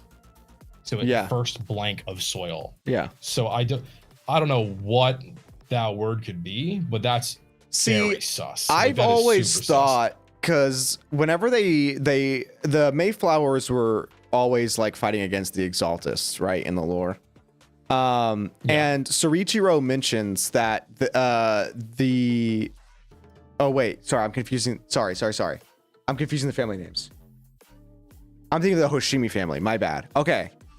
The Hoshimi family started going into political power around the same time that the Exaltus switched into like hiding in between tops. And so they've always been at, instead of fighting like literally physically, they started fighting politically and climbing that ladder. And that's why I think Sorichiro is close to Mayflower. But yeah, I just mixed up the names. Okay, so yeah. I guess I never thought about that. I guess I did always think about the Mayflower as having been like against, because they're the ones who gave the title. So it is interesting that he may be the first opposed to it. It's weird, but he also references his friendship with Carol and like their time at like knowing about Helios and stuff like that quite a lot. And then Helios also means different things to the proxies and to Remiel, which means that Helios has been around for like 100 years. I don't know if Helios the Academy has been around that long, or if Helios the name means something else to the original Void Hunters, which is the distinction I think is like very prominent. I mean, Professor RK started the Helios Institute, which I always assumed was just Helios Academy. It's almost certainly. But the other issue is that what happened to the first research institute with Sunbringer? Did that just get grandfathered in and become Helios, or like did they branch off? Like you mean the one that was like in the Limnian Hollow? Separation. Yeah. I assumed it was separate. I assumed it was different. Me too. Because the way that they presented Professor RK at the end made it seem like he wasn't really necessarily doing. The way it seemed to me was that everyone else was busy with other shit, and so he started the institute to try to like find the actual core of everything, and then that's when he went in. So I don't think Sunbringer's thing would be lumped in. I feel like it is separate. Now, that brings the question: why not incorporate Helios? Why not incorporate the first institute into Helios then? Which would again go back to the coup and why Rose Califer is separate. Sunbringer's thing. Means that Helios. What was Sunbringer's institute called? The first research institute. That was it. It was just the first research institute. Just the first. Yep. That's mentioned in the same thing with Knight. Okay. Mm-hmm. And like White Star does exist. I don't know if White Star is like, because I'm seeing chat say White Star. White Star does exist. We don't know if White Star has like ties to the external department, which they could. We also don't know why the external department even exists, to which I think Sunbringer likes humans too much to like let them, mess up. Mm-hmm. So the external department was probably developed so that there could always be a drip feed of new technology going down to Eridu, then new Eridu. So they would, advance at their own pace, because Rose Califer is going to be more advanced regardless, because they have Sunbringer, the head of everything, like the omnipotent lord.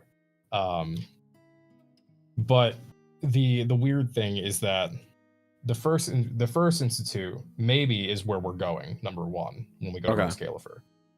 Number two, the fact that they have to make a distinction makes it seem that RK was not hand in hand with Sunbringer. Yeah, I don't think they were.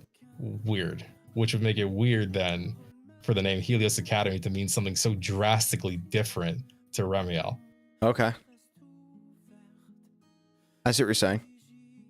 And then we did also mention that we think that they're going to a school, that we're going to have like a school thing, just because of the uniforms that both the old ones had and that Bell and Wise were wearing, because it says their name on the badge, like an actual name tag. So we're going to have to go to some sort of institute, some sort of school. So yeah, I do like the idea that's where we're headed in there. Also, to answer chat's question, where did it go? Wait, hold on, let me pull up actual chat. Where did it go?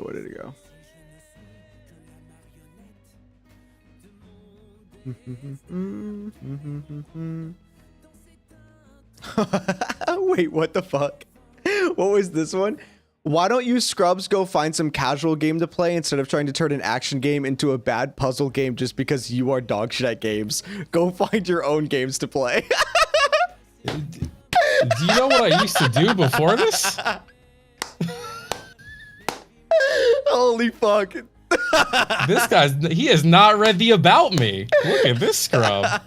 Yo, on which chat? That was on my, YouTube, was or on my Twitch? YouTube chat, yeah. Yo, hold up. Let me go find this. Hold up. Yo. That's so fucking funny. Was that in reference to TV mode? Surely that's not in reference to TV mode. Yo. Oh my god. That is hilarious. Man. Oh, they were banned. I want to like my my mods banned them. Yeah, my mods banned them. No. I see it, man. 2 things below it. That's so fucking funny. That was not the chat I was trying to find. Thanks for the engagement. Love that for you. That's so funny. Yo, but 1v1 me and Smite too. Let's see how that goes. Yeah. Give me a wink. Come on. See how bad at games I am. Oh, that's so funny. There's no way people hate TV mode that bad that they feel like they need to come in and say something like that. Dude, there was a guy who doxed the person who made rollback for Melee, I think. What? Because it was either for Melee or for Ultimate, yeah. Like he like straight up doxed the person multiple times. He's like, "Oh, you cheaters! I can't have fun online anymore, and you guys are playing the game like sweats, and now you're cheating at the game." Cheating and for having all rollback? They did was make for having rollback, yeah. The thing that makes the game so much smoother and feel like less cheating. Yeah. Yeah, sure, Yep. buddy. Sure, buddy. Also, I found the chat that I was really trying to find. Which was they asked, is Void Hunter a natural phenomenon or is it an artificial being to begin with? So Void Hunter is a title that's given by the I think you also asked what the difference is between like the weapons and everything. Technically, a Void Hunter doesn't have to be using a Void Hunter weapon. And the only reason why I say that is because they offered the Void Hunter title to Yi Xuan, who is actively not using a Void Hunter weapon, unless they randomly say, "Oh, you about to do it actually," because she's using the energy from the Qingming sword. The Qingming sword's energy perhaps is a little bit of a okay, Void Hunter well, weapon. The bird has a mind of its own. Yes, the bird but- is a little bit of an entity of its own. Okay, you know what? I guess it actually does make sense. She's a grandmaster, not a Void Hunter. She's Void Hunter level. Void Hunter, yeah, but so far every Void Hunter has an actual like with the Void Hunter title has used a Void Hunter weapon.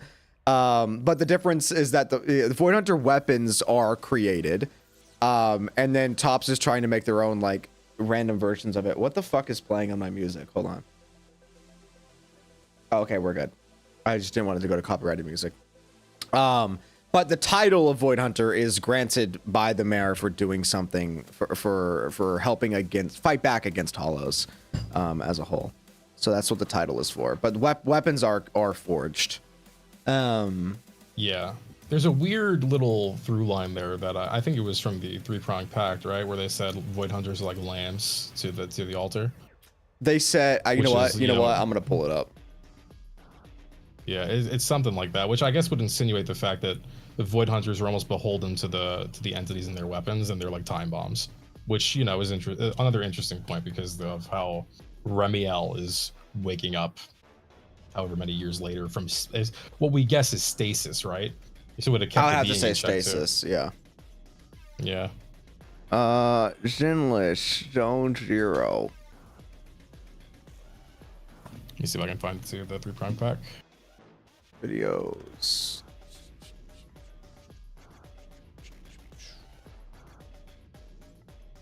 Where is it? Three-Pronged Pact, here it is. Okay. They said... Creator has risen from the shadows once more. My master anticipated this move. It was the one who ever do just their own lambs who were Void Hunters. They're just lambs who were fooled. Lambs who were fooled onto the altar. Yeah. Yeah. So that's ominous. That's especially with how like crazy Tailless gets. Like, he gets real antsy. He does. And the Qingming being kind of just wants to fight. That thing just wants to fight all the time. It's like Goku. I've heard you're a good sword user. Let me see your technique so I don't eat this girl's senses and memory. Yeah, exactly. Like, Primordial. she's effectively held hostage. I don't think Remiel's ass has just been in jail. I don't think so. I think I do think that's the storyteller. Storyteller's in jail right now. But I do think Remiel was frozen as like a statue.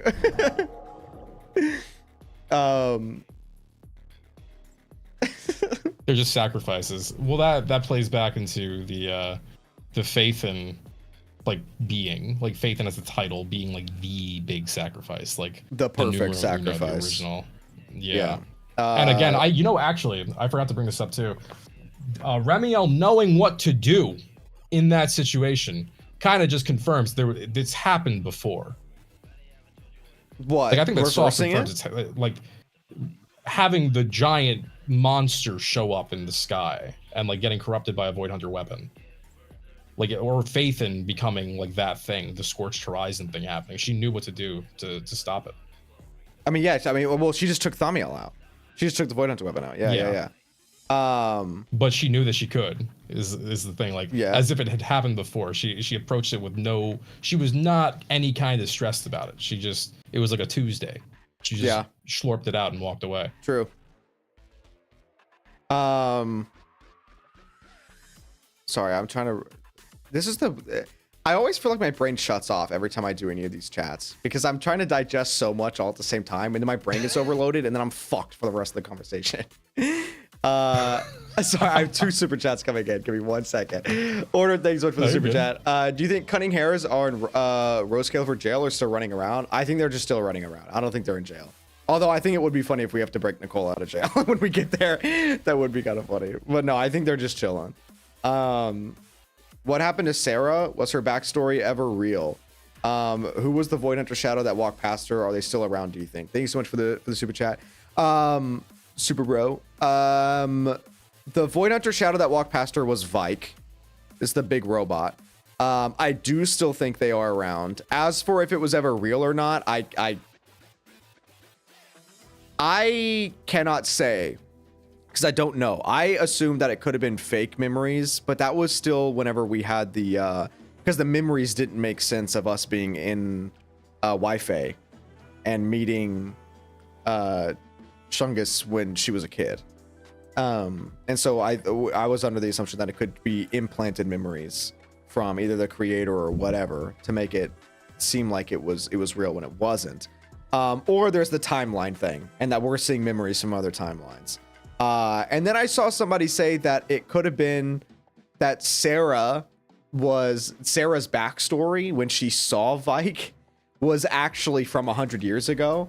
And then she got time traveled to the present. And that's why nobody knows why, like, she could have been with the group, because it was 100 years ago and those records aren't there anymore. And then that's when she got picked up by the Exaltist, which I'm totally not against that idea. And I don't know I don't know where I read that from. So credit to wherever I read that, but it was not from me. So I'm not opposed to the idea that she could have been like time traveled, like to the present. But I guess my question is, how the fuck did that happen? Because when she was under the rubble, Vike was still there, which means she would have still been in the past. What if the Sireni time stop, Sireni Zawarudo, is like an AoE? It's not just like putting herself into stasis. She like kind of just bursts with it, and then like the entire surrounding area, because it was evidently something went down because like the building collapsed and Sarah was there and Vike was there, right? And the only time we know that they were doing anything inactive was in the Dark Wall. So non-zero chance she went nuclear in the Dark Wall, put the entire surrounding into stasis, and then everything woke up when the creator shifted, which is when the Exaltist would have picked up Sarah and given her the creator's blood. That's the only way I can make sense of it, because otherwise I don't know. If she is from 100 years in the past, there are no records, I don't know how she would have done that. I thought it was just an intentional plant. She woke up before the Exaltist picked her up, though, is the thing. Because remember, she woke up and then tried to go to Hand, And they were like, we have no records of you. And then she started going back and exploring, and then she found the overseer and then got picked up. Okay. Chat's mentioning the crystal door, which like, I'm not opposed to the crystal door actually existing in like Fake time news. travel, but I don't know how Sarah would have lasted long enough to be that deep into the hollow. To go to Lowe's. To go to Lowe's. Hold on, what happened here?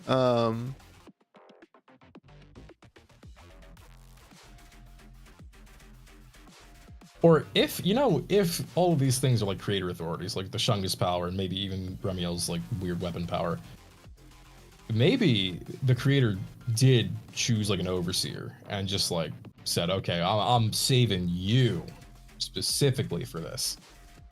For Sarah? But I still don't think that's the case. Yeah. I don't think like, that's I think the case creator either. is just a neutral force. Like the Exaltus with the creator overseer power, I think just know how to exert enough willpower to make the hollow itself look at them, if that makes sense. Yeah, I have to like agree. They know how to like. The reason why is I would have to agree is because the other group that we saw in the co-op event, where they're like the opposite. They want to give themselves to the creator as opposed to being blessed by the creator, and getting power from them. What do you think Gibor is? The Gibber? That's like the next thing. Yeah. What do you think that is? What was the? I don't know. What was they the feast on its exact line? flesh. They feast on its flesh, right? Yeah.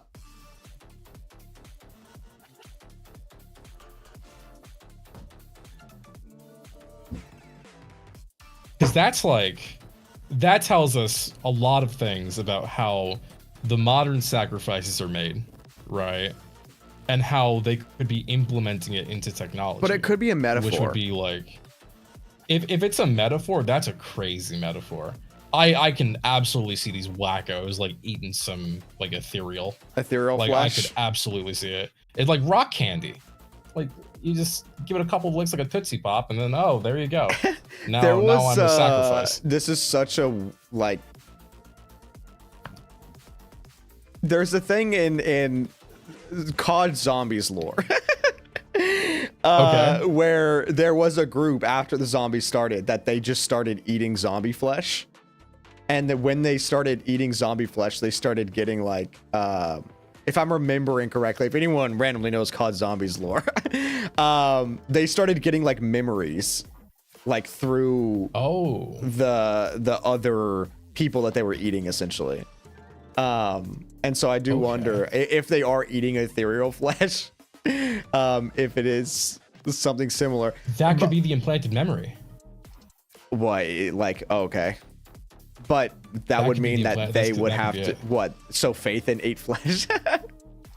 No, not PHAETHON. I'm saying. Sarah? I'm saying for Sarah. Yeah. Oh, I see. Yeah. That could be. There's a manga that came out recently that's almost the same with aliens. It's called Mad. Very solid, very strong. I read like 30 chapters. Very solid manga. But they eat aliens, and a lot of them get fucked up and die. But the ones that survive are like super evolved, almost like the sacrifices, and they become like half alien. They can fight and shit. But if that's the case, I think the false memories. I think they were just too young. Oh my god, that reminds me of the movie. The movie in here with the aliens where the whole gimmick was that he was investigating like everything about the aliens and he didn't know he was an alien, like he had already been touched. The don't touch thing? Yeah. That reminds me of Sunbringer, the thing that I talked about with Sunbringer, where like she doesn't know that she's a messenger. That like the entire time. Because every movie's brought in somehow. Like fucking Enter the Ether was in Hari's entire story. Like they bring in one of the video store stories in every way. So that would be really funny if she was touched by the creator and became a messenger and just doesn't know. And then finds out that she's a messenger at the end. That would be really funny. I mean, that would also make it so that she, self-annihilates, right? She burns her own flag. Yeah. I'm not trying to be a messenger. Like I'm here for humanity. That would be pretty sick. That would be really cool. Also, yes, ethereals do disappear when they die, except recently. Which instance was it where we're literally going through the hollow and there's just ethereal bodies on the ground? Like they're dead ethereal bodies, but they didn't disappear. but they weren't statued. They weren't colorless. It was pretty recent. It was recent, but I don't remember exactly what the instance was. Chat, do you remember?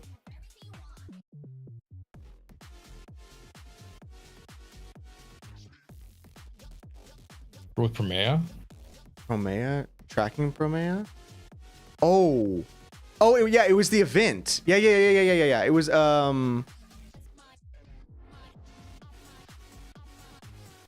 we were investigating the like decoy, the ether decoy thing. And when we, yeah. And that was whenever there was just like dead ethereal bodies. Yeah. That's still it could weird be like a though. time thing. It could be like that we just got there quick, but it's weird that they usually disappear instantly. I mean, even in cutscenes, we watch them kill the ethereal and they dissipate immediately. Yeah. So Even even it has if to do with the object itself. like the ether decoy, Yeah. I mean, maybe. They could just make the ether in the area so dense to attract the other ones that even if you do knock them out, they don't They just stay there? immediately die. Yeah. They can just like come back even.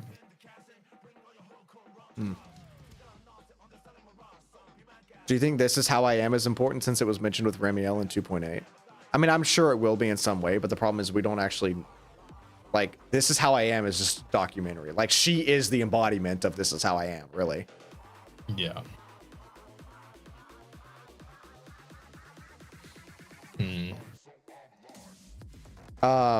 Also now I'm out of stuff to say because my brain's shut off. But chat, if you have questions, if you wanna throw shit our way. Yeah, please do, or else I'll go off about sacrifice tech for 2 hours. Talk about dialing. Oh, I missed. When It I could be was Promea, 15. I think, where she still feels bad at this. Promea is like we almost made one of the spots on the bingo board for the patch. Promea didn't actually kill anybody. It's like all catch up. And then we watch her just murder 19 people. It's like, yo, cause I think I told you with Remiel too. I was like, what if it's like a red herring? What if he's like actually because he was with Caledon, and Caledon, surely they can't be like that bad at people. Like maybe he just looks really mean, and then he shows him. It's like, welcome to my He slaughterhouse. literally We're kills like, people and goes, it's not enough. I need more. So opening that cutscene, I was like, damn, I was wrong. I felt so vindicated because I was like, in my video of the Hollow Disaster or the Hollow Champions, I was like, hey guys, people are gonna die. And then they were like, no one's gonna die in this game. Like, they're not gonna show people dying. And then the moment that they did that, I was like, I panned up to my camera. I was like, yeah. I told you people were gonna die. I didn't say it was gonna be a playable character. I just knew people were gonna be butchered. Or it's a Heinz convention. You never know. Maybe he just really likes tomatoes. Yeah, there you go. Maybe. Kim, hold on. Did you send? I saw that you said that you had a question for Comfy, and then I just didn't see the question. Unless you're still typing it. Let me see if I can find it. I see somebody say, what do I think Sunbringer and Remiel's element and role will be? Oh, yes, that is Kim's question. Yes. Ooh.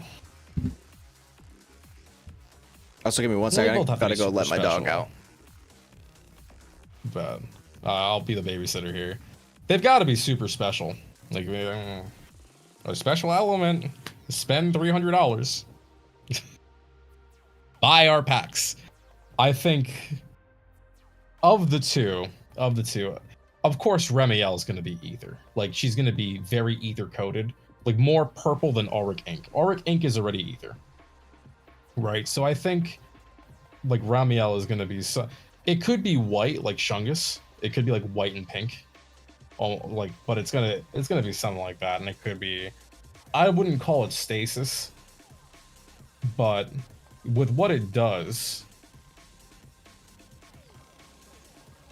I mean, I would hope it's just called the world. If it was just called the world, I would take it.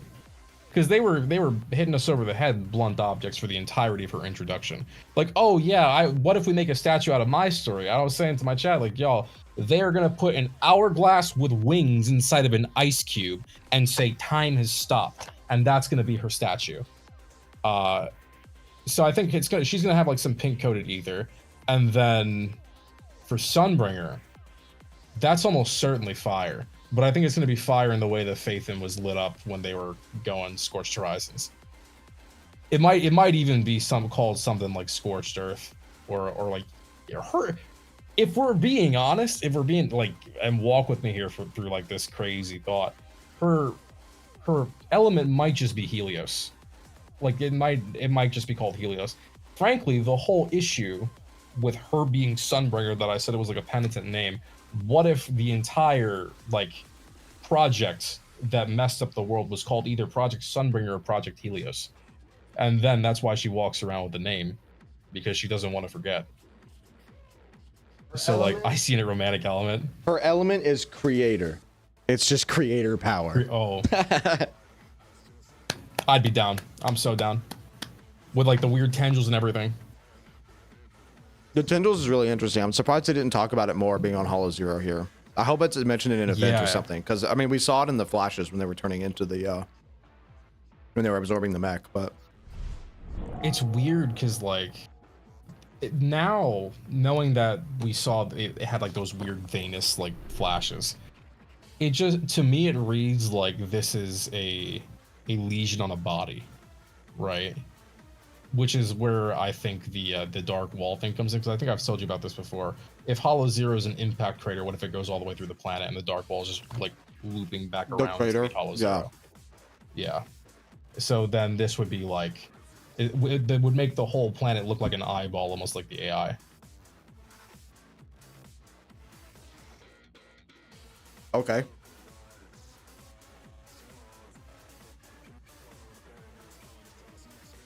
Sorry, this cookie's really good. Dude, I want a cookie right now. So You want to buy this cookie? I would love a bite of that cookie. There you go. There you go, brother. Take a bite of this cookie. There you go, brother. Oh, dude, is that chocolate chip or oatmeal raisin? It's chocolate chip. Okay, good. I mean, I love oatmeal raisin too, but shit, I'd go for some chocolate chip. Sorry, hold on. My dog's barking. I'm letting her in. I'm sorry. What about the other Void Hunter level person that Ishwan fought? Lycan upscale. Lycan upscale. If you have my stream up, hold up. I'll bring up the image. Where is it?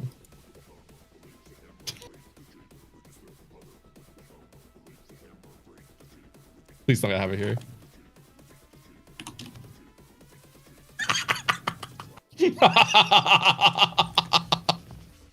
Lycan upscale. He took off the muzzle. The mayor said he could go wild. What do you have pulled up? Oh my fucking god. The Lycan agenda picture?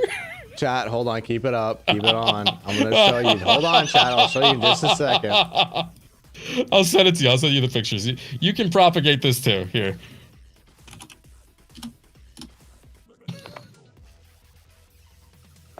I'm pushing Lycan agendas. Lycan Unbound. Thank you for the follow, fam. Lycan with no bindings upscale.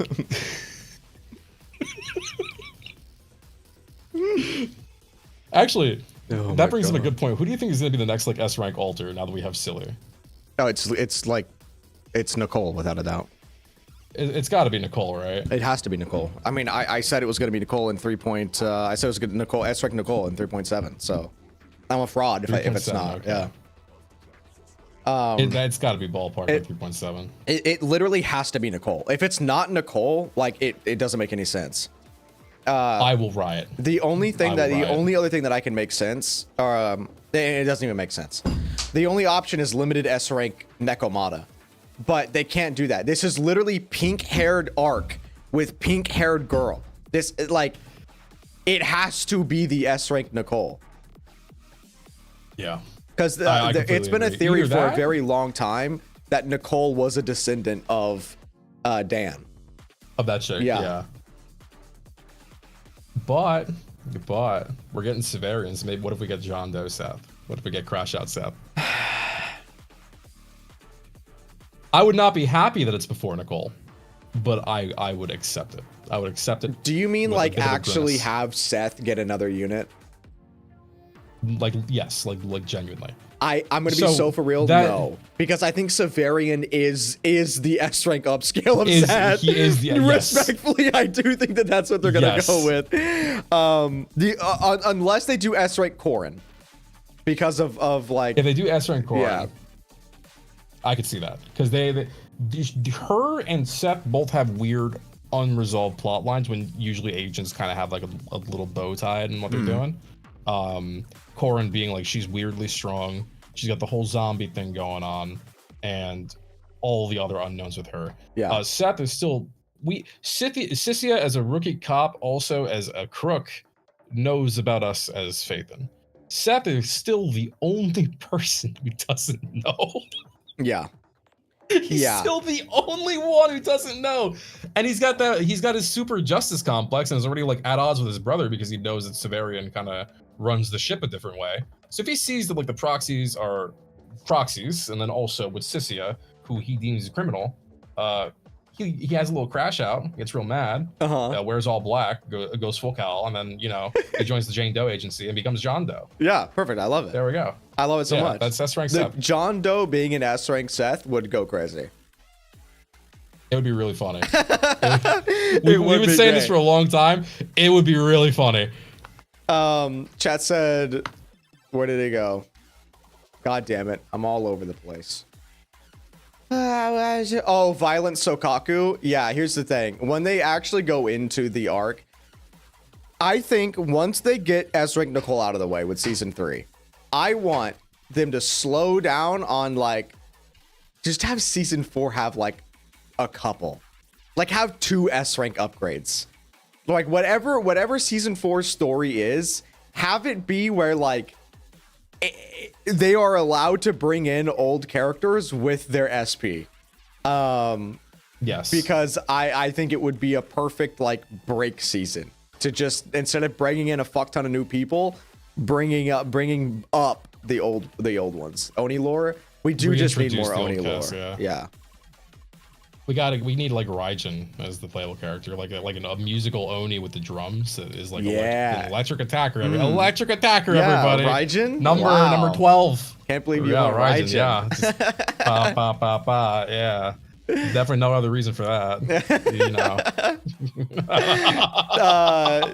Yeah, I was talking about how I would love to see the faction of Scythia being just like a bait, and they don't actually add anyone else into her faction, and then they just bring, like, they let Scythia go and she becomes a cunning hare.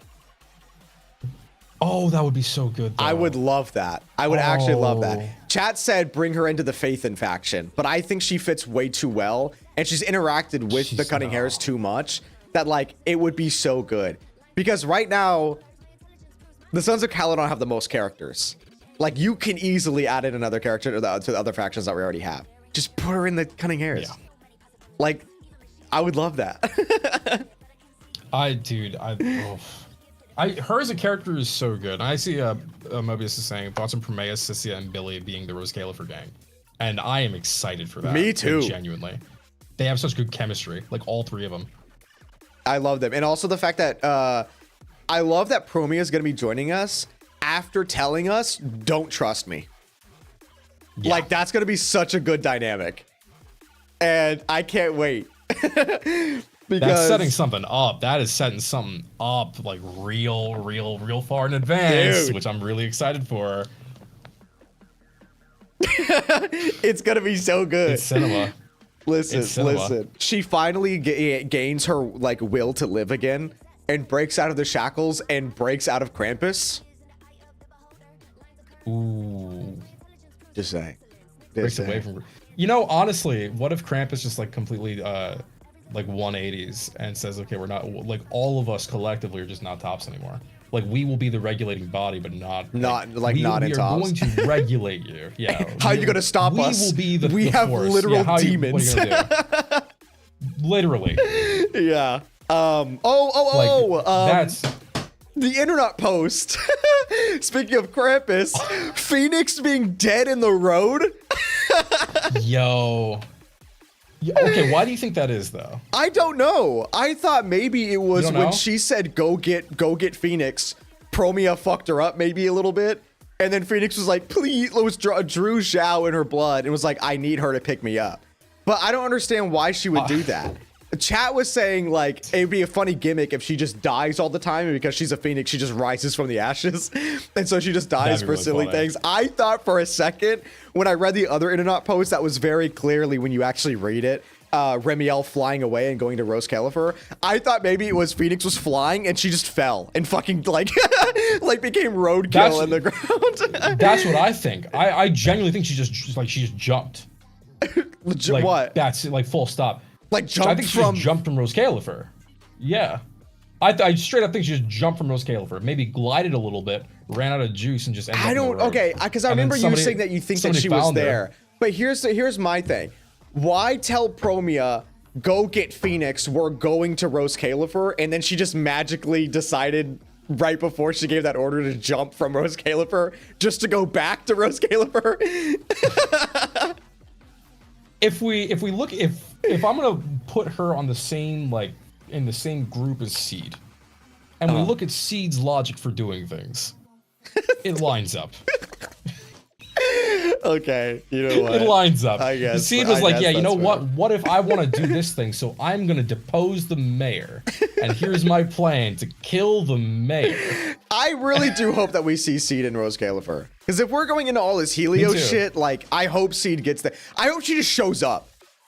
Like, random. Like, we have no idea how the fuck she got there. She just, like, we're walking the streets, and Flora's just like, I thought I could smell you. And it's like, what? What are you doing here?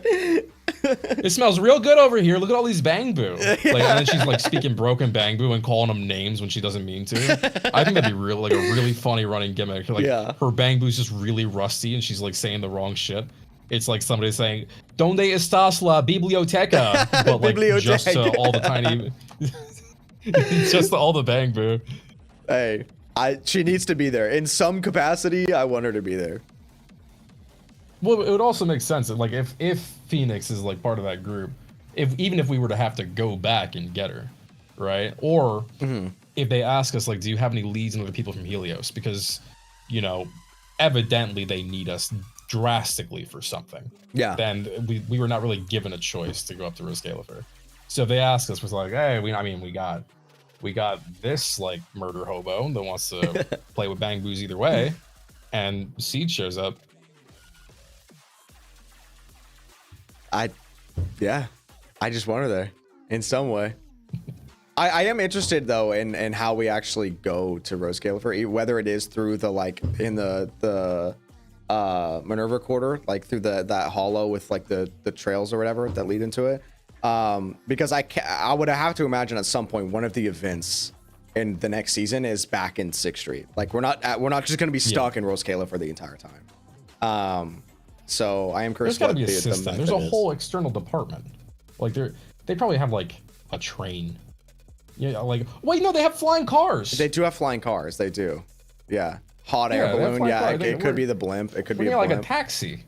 I actually got upset at the line when it said you look up in the sky and you can see Rose Califer. Yeah, me too. I got pissed off at that. I was like, no, you can't. I was like, no, you literally cannot.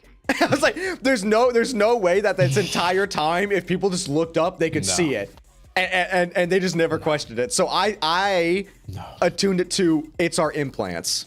Our implants is literally, we are the only ones who can see it, and we just never looked up. Oh. Yeah. I think it's literally just our implant, because there's no way. They literally say that was I think that was the stupidest line that they could have added in there. It was just like, you look up in the sky and you can make out the silhouette. Like I think I would have been even more pissed off, because I made a joke about seeing Rose Califer on Twitter. Like I had like a fucking floating city PNG just driving across the screen. Because I was like, if we can now just go and look up and see Rose Califer in the sky, and it was just like an after ad, that would have pissed me off more. But yeah. No, dude. The implants thing makes sense because we still haven't spoken about whether or not it's related to the Hive Lord Hollow. What, the implants in general? Or well, Rose the implants Califer? and like Rose Califer as like a Rose Califer as like a unit. Like Yeah, how, yeah. Because remember, if chat doesn't know, we've like brought up the thought of like Rose Califer itself could be Rose Califer 2. Like, this could be their second attempt because Sunbringer became a Void Hunter by eradicating the Hive Lord Hollow in the sky. That like blocked out the sun, essentially. And the only way a hollow can form is if there is organic matter there in the first place, like tech, like people, like buildings that have like plants and stuff like that. So how the hell is there going to be a hollow in the sky? And the only thing that would make sense is that if there is like a city up there, right?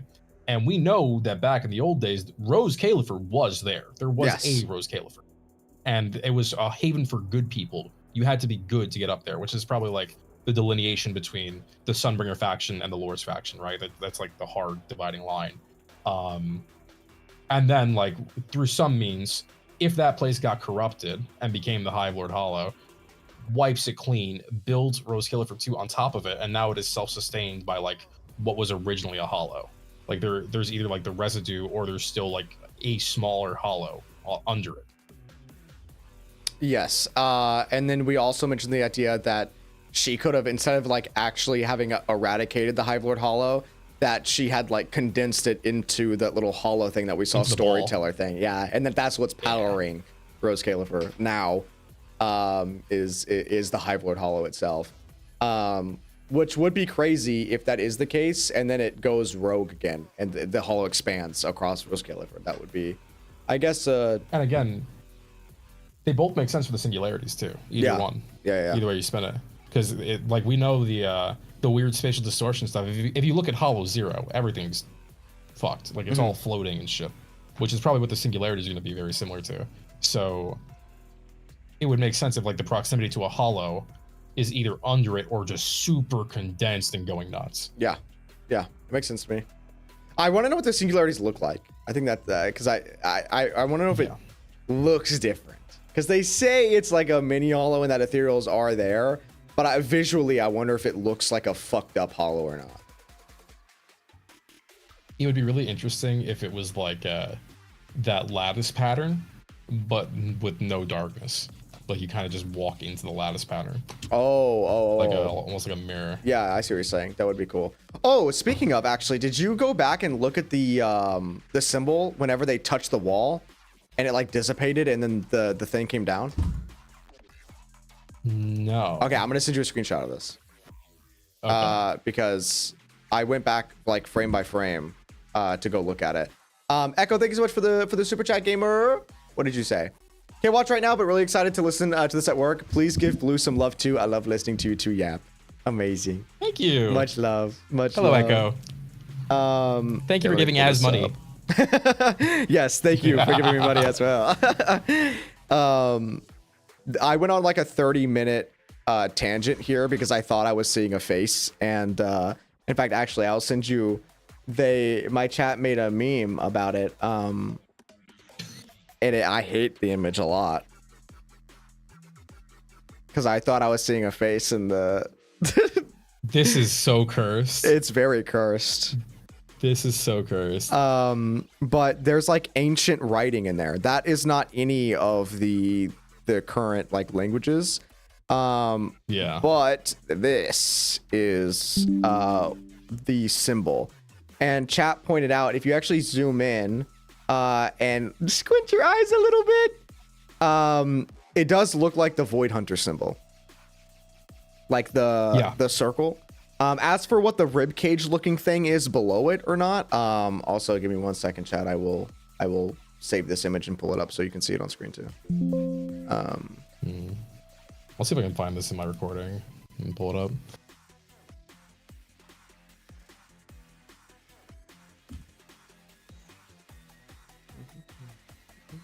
Forgive me if you hear something. Browse.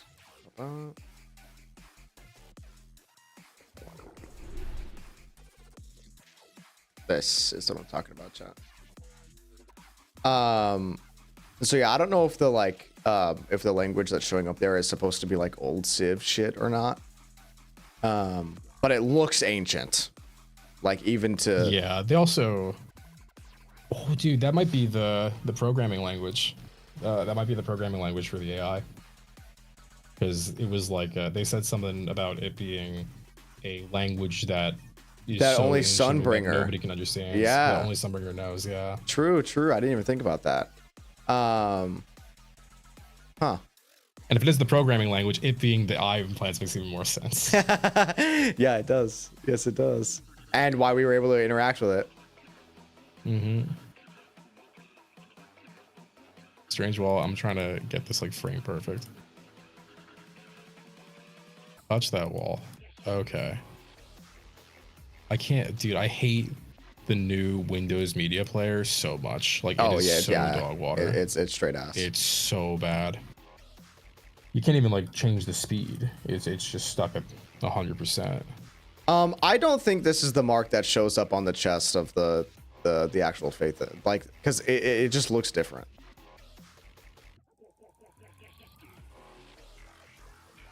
Well, if anything, it reminds me as well of the Faith and Faction logo minus the thing in the middle. I don't think it looks like the Faith and Faction logo at all, to be honest with you. If you look at the little stabby bits, if you, instead of a stabby, I mean, I bits, see it. It's like the rotating, like the rotating disc things. That, I mean, I can understand, but I just don't think it is. Because I feel like it's a long shot, honestly. Like it. I can't discredit it in full, because it could be literally anything. Well, I'm getting a frame. I have it. Oh yeah, sorry. I was, because chat was saying that it's the thing on their chest, but that just looks different. Let me bring this up for chat too. I just got the image. It took me a bit.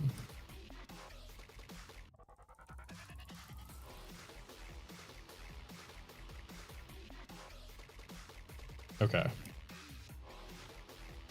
Yeah, it's this thing. Whoa, what is this? Because the symbol, that's...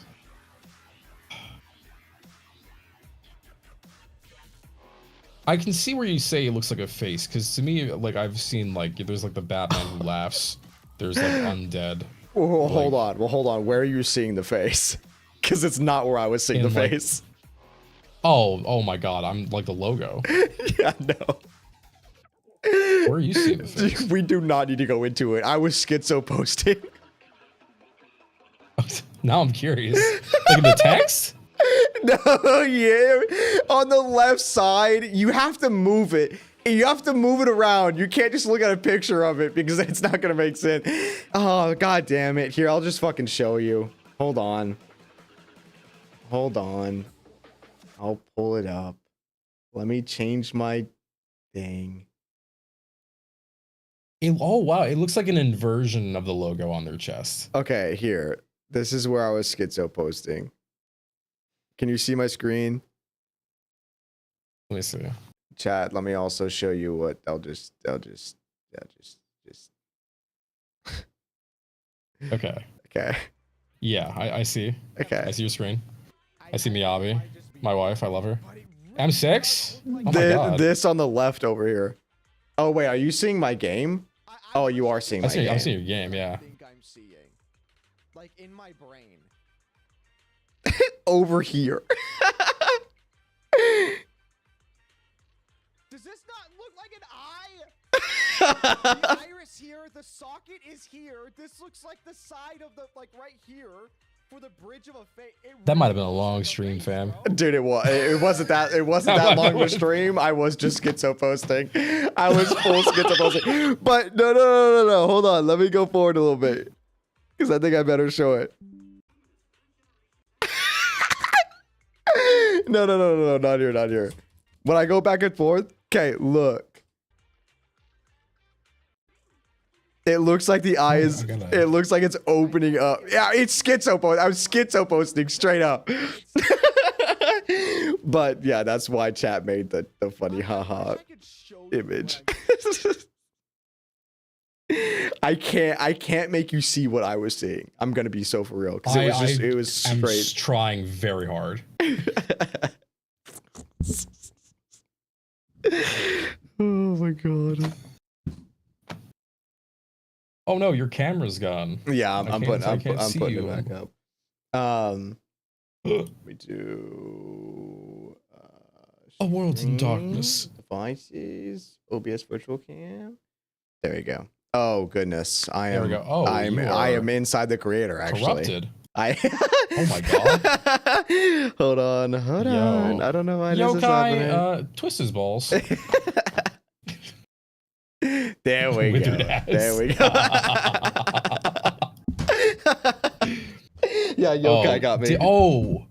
I have a fun fact for you, actually. Oh, okay. Hit me with it. Yeah. Did you know that a Jane Doe is a real legal placeholder for an anonymous woman? Yeah.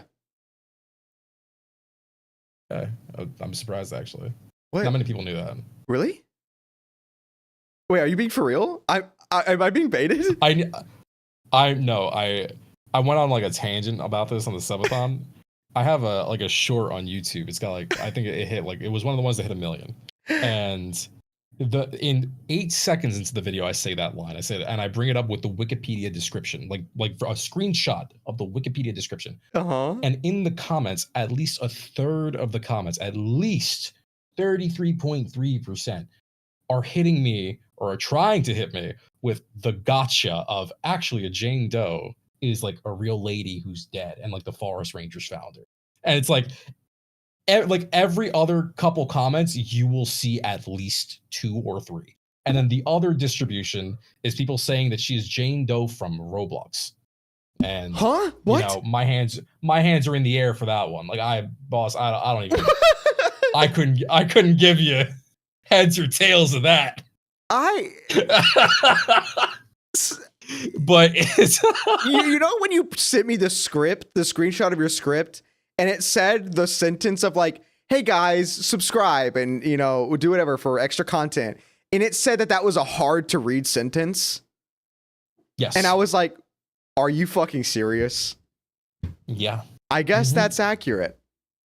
You know, I guess dude, that's accurate. It was 8 seconds into the video with a visual aid. It had the Wikipedia description go like straight forward, and I will find some comments for you. The whole Actually, I'm point gonna is read them that off. she hides her identity and takes on the form of others. It's her whole character gimmick. Like, what do you mean? I need you to be as brain poisoned as I am. Okay, you guys heard it. Chat has heard me. Because I full blown rant about this. Like it was long. It was a long rant. Okay. Here's another one. Yes, TF2 soldier. Yep. Okay.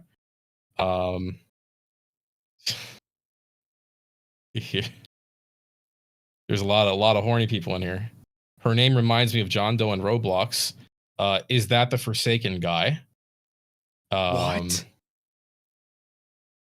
Here we go. It's the and then also people misposting this. I think I replied to Timely Atari with this. So when I call her the #1 VIP, Hugo literally buying every single movie in the highest subscription. We have a figure for how much Jane has spent at the store. Right. It's by like a fucking wide margin. Jane Doe sub TF2 soldier. Forsaken ? Jane Doe or John Doe is a placeholder for unknown corpses. Yes. Yeah. And that's that is a comment on the video. Yes, that is correct. The soldier from TF2 actual name is Jane Doe, and he isn't mysterious. He just likes teleporting bread. Let's see. You know, all you're doing is making me want to not post shorts. Oh my god, no! It's so fun though. Oh, it's so fun though. Is it? Oh, it is actually. I mean, now I just do the pin of shame. Like now I just have I just pin of shame comments, and I just let them delete it. Yeah, no. We know Jane Doe is just if you don't know the identity. It's not just if they're dead or not. But the fact that they're trying to whatever, dude. Oh, dude, I haven't even gotten to any of the fun ones. No, Jane Doe is used to give a name to unidentified bodies when a crime is committed. She's like Black Widow, but more secret. What? Does make sense. Okay, Yep. okay. It does make sense since Jane Doe is literally the term for someone authorities can't identify. And what was the actual short? What was the full short you said? It was me just explaining that we don't know anything about Jane, that she's like like she lies.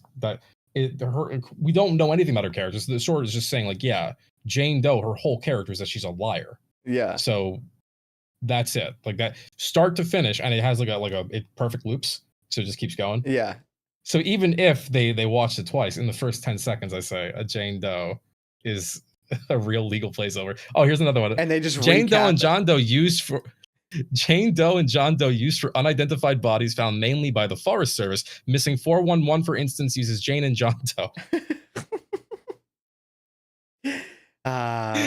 Yes. I love it. It's just I oh love my god, comments. man. It's so Jane from Forsaken, Jane Doe, ... Jane Doe in parentheses TF2. Somebody commented Janet Deere. Janet Deere. Sure, man. Janet Deere. I love that one. Like I said, it's like a third of the people trying to gotcha me with the definition of a Jane Doe, and then the other like third of people are like, oh, Roblox Forsaken. That TF2. reminds me of I don't remember which video. It's on a lot of videos, but I will say something specifically, and then they'll do the same thing. They'll post something in the comments as if they're like correcting me on something, and then I will just respond to them with the timestamp of where I said it in the video. Like, did you get there, or did you just did you watch just like a little bit and then comment? But even in yours is even worse because in the first 10 seconds, so it's like, what did you just first 10 seconds? Yeah, no. The most recent finish shame I had, it was actually yesterday or the day before, and it was somebody commenting on the video. It was a timestamp, and then it said you were wrong, and what it was, I was saying like, I think the old Civ and the founding of Eridu is more than like 140 plus years ago, because we still don't have a defined figure. We just know 100 plus, right? It's like more than 100 years ago. It's ambiguous. I guess we can say about 100, right? But it feels like more because there could be decades between Void Hunter feats or whatever. And the comment just says you are wrong, but it's to a statement that wasn't said with like assurance. It was like I feel like ... Yeah. And then it hasn't even been unconfirmed yet, so I just pinned it. I'm gonna see how long it stays up there. Wait, can you send me the video that is on? Yeah. I just want to look at it after. Absolutely. I'll send you the short too, so you can go through those comments at your leisure. I remember it was really funny because I had so I'm gonna ask you a question. I think it was that one. The 6 main hollows, or there's 7 including Hollow Zero, right? The 6 main ones, are they a companion hollow of another hollow? The companion hollows are companions specifically of those 6 big ones. I think the 6 big ones are companions of Hollow Zero. Right. That's right. But the theory. the six big ones are companion hollows of Hollow Zero. So you would say Hollow Zero is the origin of all of the current hollows that are in Eridu and or New Eridu. Yeah. Okay. So in the 5-hour lore video that I posted, I thought it was really funny because I basically I got into a whole argument with the official people in the official Zenless Discord because they were saying that that's just not true and that it makes no sense, and that I should probably the exact quote. I went into the official Zenless Discord and talked to them about it, and we came to a conclusion, and it was like a neutral thing. But I just thought it was really funny because before I got in there, they commented and asked where I got that information from. And I said it was from the Zero Zone chapter. Do you remember what the Zero Zone chapter is? Yes. Okay. What is it? The video? Yeah. Yeah. What is the Zero Zone chapter? What is that? In game, which chapter was that? In game, which chapter was it? Yeah, the Zero Zone. I don't remember what chapter in game. I remember the video. Oh, okay. It's a chapter in game. It was whenever we first saw Miyabi. It was when we first went to Hollow Zero. That's the Zero Zone chapter. In the video, like if you go to the archive and then go to where is it? PHAETHON story. I think it's in PHAETHON story. Yeah, the Zero Zone. It's called the Zero Zone. And so I told them that that's where I got it, because when you go, I'm gonna share my screen. They were basically just saying, this is why you should have actually, they were telling me, this is why you should have played the game instead of just using the skip button. As if I haven't been playing, the game since the first beta. Yeah. So anyway, incredible. It was in this spot specifically, right? Let me get to it. Let me show my screen. Here, that way my screen can see it too. Yeah, I mean, also bring up your screen share above everything. Okay. Oh, wrong one. Read this with me. Research shows all major hollows discovered in New Eridu are derived from Hollow Zero's companion hollows. Hollow Zero is also responsible for much of the destruction of old capital Eridu. Okay, so if all of the major hollows that are currently in New Eridu are derived from the 6 main hollows, and this states that all of the hollows discovered in New Eridu are derived from Hollow Zero's companion hollows, then you can come to the conclusion that the 6 main hollows are from Hollow Zero. And then if you look at the actual recap, Hollow Zero is the origin of all hollows and the reason for the fall of the old capital.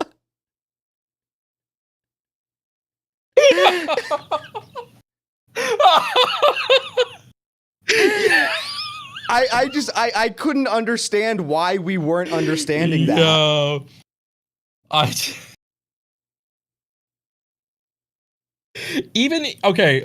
realistically, if you're going into the lore, it is not hard to come to that conclusion regardless, because you have one giant evil hollow, and then you have the other ones called the 6 Greats, and then you have the companion hollows of the 6 Greats. So then where do the 6 Greats come from? There's only one hollow that's bigger than the 6 Greats, right? Right. It doesn't take a rocket scientist. But if they got hung up on that, we're cooked. Well, to be fair, like I said, we came to a neutral conclusion. It was just like a funny, like misunderstanding thing, I think. But I just thought it was. I don't know about all that. I just thought it was so funny that before I showed up, like in the actual Discord to talk about it, because they mentioned they didn't think I was actually going to show up and like talk about it. When I went back and looked at them, they were being so aggressive, like they were being so rude about it. And they were like, because when I said go check out the Zero Zone, it was like end quote, like, oh yeah, what a good fucking like thing to go look at, like that, because that's just everything. And I'm like, no, like literally the chapter, the Zero Zone. But like I said, it was just like a misunderstanding. We came to a neutral conclusion. It's like I'm not shitting on them. I just think it's really funny that like to me it seemed so like it wasn't a. Like it wasn't a thing. I think people hit the fucking skip button is what I think happened. I'll be rude. I'll be the mean one. No, because I wasn't supposed to use the skip button. I just think it's funny the way that it came across was that because I called the lore video the skip button, that I made I just went out of my way to make a 5.5 hour lore video, structured it in like a really cool story way. But I only know everything I know because I clicked the skip button and read the description of the skip button. and that's what the actual video is. It's just the skip button. You're gonna write 5 hours of a structured video because you skipped the lore. Honestly, that genius play. I think if you can come up with that much headcanon, like you should just be John Zenless at that point. You know Like, what? you're writing I'm a gonna be whole so for different real. story. I am not looking forward to doing it again. Like that's what that is my current task right now is making season 2s. Like I told chat, this is my last stream for a while because now that 2.8 like season 2 is over. So now I need to write the season 2 skip button. So maybe I'll just use the skip button to make this one. But Honestly, that might be the play. You're consolidating time because I remember. I'll send you what I used to do for because before I did Zenless stuff, I did a little bit of Star Rail. I like dabbled in that story, and I tried to like do explainers for that one. And I only deleted it recently. I had about like over 12 hours just recording the Lufu. And if I had to go back and play the Lufu a third time, I think I would just go work at a different job. I could not do that again. You're not making me go through the Lufu a third time. Like there's no, because I made a whole new account, played it with a new player experience, did everything, and then I was like, I don't even want to make this fucking video. Did it perform? Did you make it? You did make the video, right? No. Oh, you didn't? You didn't make it? I pivoted to Zenless like right after. I was like, wait a second. I like Zenless more, and the Zenless stuff is doing better. We're digging our heels in and making a slight shift to the left. Yeah, I'll send you the OG one though. Yeah, go for it. I also pivoted to Zenless too. Because I did do HSR like super heavily. I actually started on HSR. And then I pivoted away. Those are some good thumbnails, by the way. Thank you. And these are unlisted. You can't watch these anymore if you don't have the link. There you go. I can watch them in private. They did so dog shit. They did so dog shit that I was like, oh, I'll have to take a look at it. Private these. The entire you have no idea how many times I thought about not making the 5-hour video, like while I was doing it. You know how it was so obnoxious going through all of that. Like I'm being so for real. And I didn't have my standing desk at this time. Like now, I literally bought a standing desk because of the process of me making that video. I was like, I know I'm gonna have to do this in a year. I am not fucking doing this again because when I finished that video, I finished it around the same time that I had to do the game show because I hosted a game show with like a bunch of other creators, and I had like custom art for everyone in there. And it was all based on Jeopardy. If you haven't seen that, I'll link it to you. But it was just like it was a huge project. I got custom art done for all the creators to look like they were within the world of Zenless. They all had their own custom Bang Boo. It was just like a massive Jeopardy game. And it was that game show happened like the day after or the day before I dropped the 5-hour video. And I was so burnt out. Like once I finished that, I was like, guys, I'm not coming back until season 2 starts. I was like, I'm so done. I do not want to be at my chair like at all because I waited to the last minute. Well, I didn't wait till the last minute, but I was so low on time while making that 5-hour lore video that I got my friend, my chat knows, Cal, to help me like write some of it. And it was to the point where we were on VC literally the entire night. And I would go, it was like 4 a.m. I would go lay in my bed because at the time I was like still at my mom's house. So my bed was literally right behind me. I would just lay on the bed, still in VC, while my friend Cal was working on more. And I slept for like 2 hours and would get up, get back in the chair and then continue writing because otherwise I wouldn't get it out in time. Bro. And was like there. And then I had to edit all of it like after. And that's the visuals. I will say visually it wasn't as hard as I thought it was going to be. Because I had so many recaps from like 1.x to 1.4 that I took a lot of the finished videos and just pasted it in there, and it almost fit like with my new script.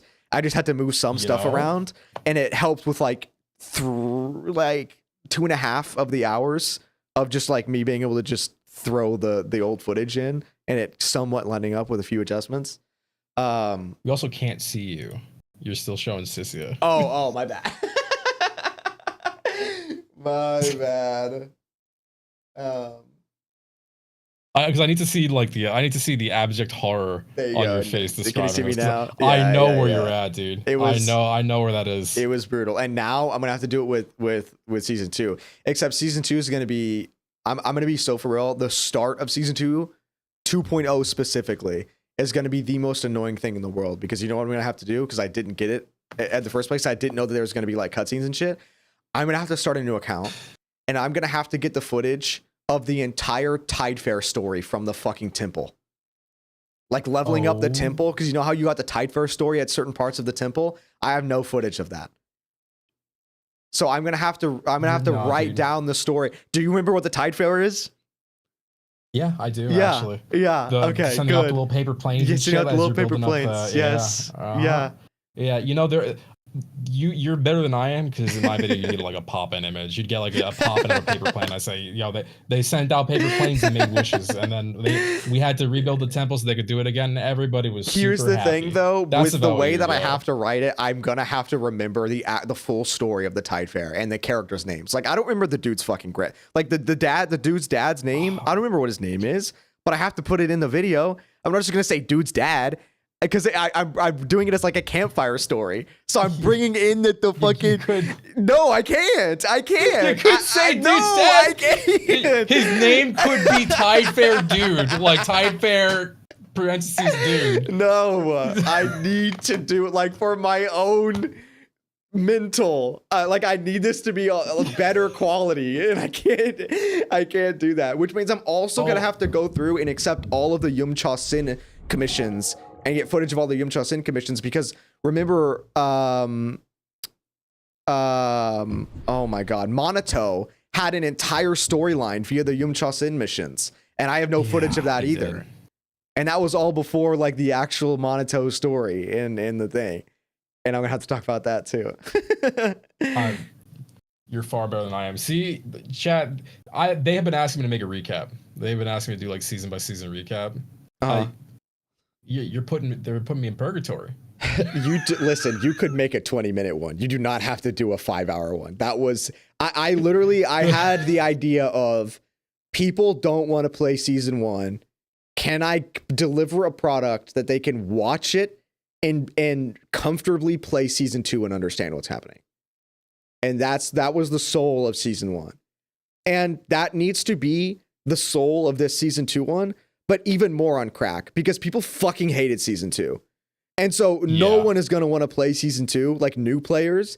If season 3 is cracked out of their minds, they're just going to want to play, like, jump to season 3, which we know they will allow them to, because they let them in season 2. They just let them jump to season 2.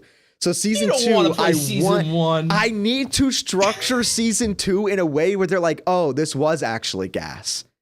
Instead, like, I need to try and structure this video to where they realize, outside of their own biases, rehearing the story told in full, that it was actually kind of gas. Do you understand how hard that mission is?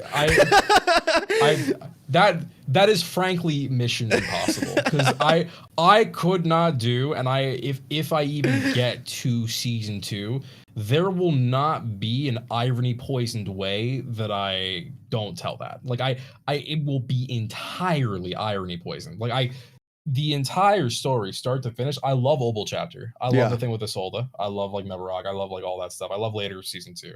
I feel like season 2's writing was okay. I feel like the execution was not great. And I think the entirety of season 2 would have fit much better as a season 3. Looking back on it, if we went from Rose Califer with the issue with our eyes and like getting like 75% of the way there, down to Wi-Fi Peninsula, where they introduced Young Quay Summit to us as being entirely stand users, that would have been fucking gas.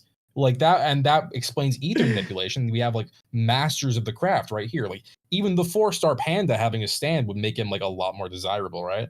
But to structure the way it was just made it so I do think it could have been structured better. I think, I'm gonna be honest, I think what a lot of the like misunderstanding of why they didn't like season 2 was was that leading up to season 2, it really did seem like that we were going to get like an actual training arc with the proxies and their powers. And we didn't see that. We didn't see any of that. And they did like 2 push-ups. You're good. They had the black screen with the white text of Yushun touching our backs, and it unlocked our ether thing. And then we never saw them train. And then they started going into the hollows, which for some reason people think that means they're not a proxy anymore, which that's a whole different conversation. And to be fair, we were useless in the hollow. Like, yes, we can go in, but we were like a liability. We were a flat out liability. Yeah. And that part of the story was because we were a liability. Yeah, exactly. And so, like, having the expectation of like this was going to be a training arc, and then seeing us be a liability over and over and over again, it made people just like tune season 2 out. I feel like it is a big part of it, especially because of like 2.x did have a lot of stop and go of like it just had so many different like things to introduce. Yeah. Now you're here in Wi-Fi Peninsula, where you're gonna have new versions, and you're not gonna see any of the old factions that you came to love. But you see Belobog. Fuck those construction people. You see Belobog for like 2 seconds for them to say, "Yeah, we're not gonna do anything to help you. We're busy with the temple. We're busy with the temple. We can't be in the story. God, no, we're too busy. Too busy." But they were in the story. Tide Fair too. But they were. They had a storyline. Do you know where it was? In the Tide Fair. Yumcha Sin specifically. It wasn't even like necessarily linked. Yeah, they had like an entire thing of that they wanted to start getting construction projects here. Building materials but thing? That the building materials was like Raife has like a specific company, and they would have to break into like Belobog would have to break into that industry. It was a whole thing. Riveting. Yeah. It was riveting. Okay, but it was good. Like I'm not gonna lie. When I was playing it, I thought it was good. It's just they don't tell you to go do it. You have to go out of your way to go do it. You have to go out of your way to go do it, and then you're taunted by like the poster of Belobog, like as you're going over there. It's like on the when you enter Wi-Fi on like the right hand side, you see like Belobog all going, and then you go to Yumcha Sim for them to say like, yeah. You thought you were gonna see Anson do anything cool in a hollow? No, that guy's like working with concrete right now. You gotta like come back later. Yeah. Yeah. There's also there was another Yumcha mission where there's this old guy who just knows like the Porceloy rocks like to a T. Like he was like a cracked old dude who knew how to find the right rock and what kind of powers it had and shit. And he was just like just a dude that you just find in the hollow and bring. You have to bring him back out for his niece. I think it was his niece was trying to find him. You had to go find a piece that looked like a horse or something, right? I think I think it was that. Yeah. And he made you go through and search for it a couple times. And then she talks about his boss, which it was Damien, I think. And that was like a little haha, like Damien is quirky. Damien's quirky and also totally the boss of Porceloy and definitely gonna go into the HIA. Hey, that's still happening. That's still happening. He's on a mission. He's on a mission, dude. He's on a mission. Just you wait till Zhao pulls up the Rose Califer with Damien, and Damien's in that fit, dude. The first B rank agent, actually. Don't do this to me. Dude, the official Zenless account came into my chat and laughed at Playable Damien. Okay, that did you not see that? When I was doing the hot pot event, they came in and they're like, they just chilled for a little bit. They sent a few messages, and then I mentioned Playable Damien, and they said, "end quote, hee hee."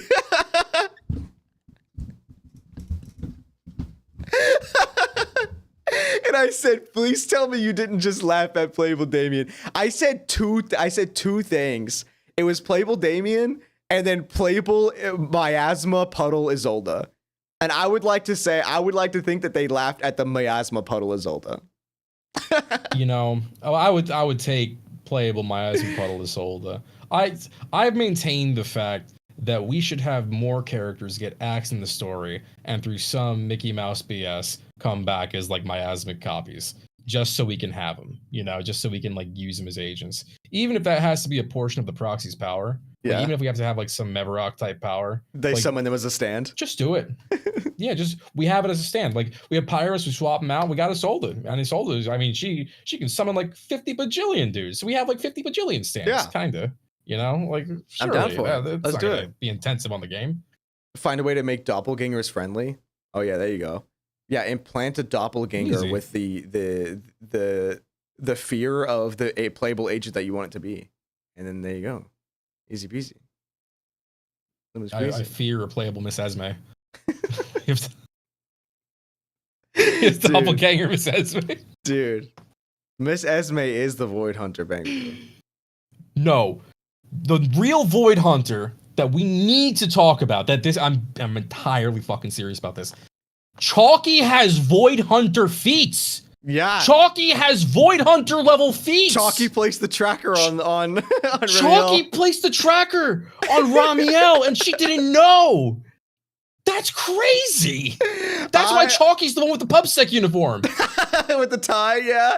I will say I did give Cecilia the credit for that, but it was technically Chalky. You are right. It was Chalky, bro.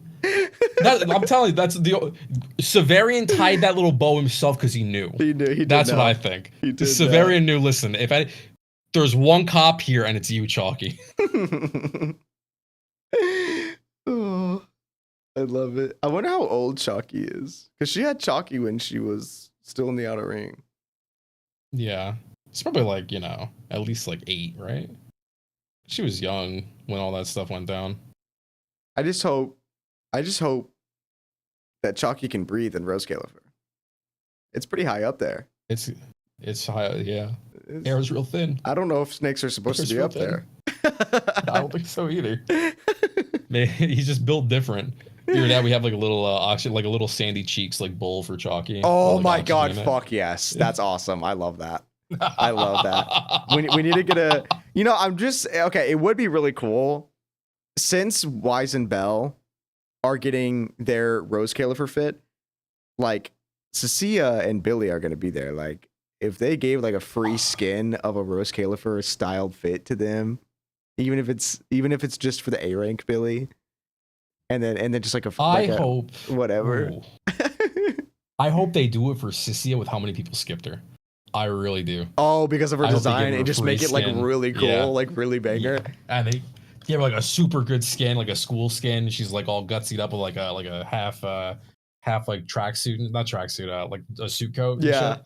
Oh boy. I fuck with that. Have her looking like a Hogwarts entrant. Yes. Absolutely. Yes. Yeah. That's a good idea. Have I people like be that. Seething. Because people Have love them her be character seething. now. She's literally, even for me Yeah. personally, like she's up there. Like I fucking love her. I think she's fucking hilarious. Like she easily went like top 10. Yeah. Like, no joke. I liked her design already. I thought her being goofy was awesome, and then like her being main cast now is putting her way. Her up there. delivery is so good. It's so Oh. good. Like the one that Hands I off think my loved snacks. the most was when she was like, do you think I can back whenever she thought that she pissed off Remiel and found that she was the first gen Void Hunter? And she was like, I can call PubSec for backup. No, they're not gonna back me up. She's like, God damn, they're not gonna trust me. And it was so fucking good. Oh yeah, and she actually called Billy a dumbass, which was good. She called Billy a dumbass. The other one my chat quotes a lot too is I can feel their peepers on us, Chalky. Yes, yeah. That was really good too. Oh, how did this guy pass the forbidden fruit test is an absolutely crazy line. Whoa. That she did say. That just scared the ever living shit out of me. Did that come through the mic at all? That was the heard a loudest slight, thing like, of thunder I think I've heard in a roar. long time. That was crazy. That actually just scared the shit Yo. out of me. I normally get internet issues when there's a storm, and I was going to say I do need to go eat dinner, so I was gonna wrap it up here. Did you have any final All things that good. you wanted? Watch the video, self plug, follow Yeah. me, pay me money, rich and famous, you know. Oh yeah, give me the link. Let me put it in my YouTube chat because I know you Yeah. put it in the Twitch chat. Oh. Let me get it to put it in my YouTube. Yeah, I got you for the new video. I got you.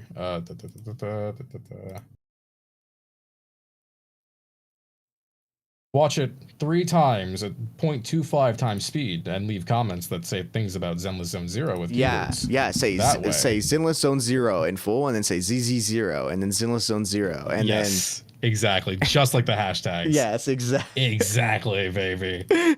That's what we want to see. Engagement numbers.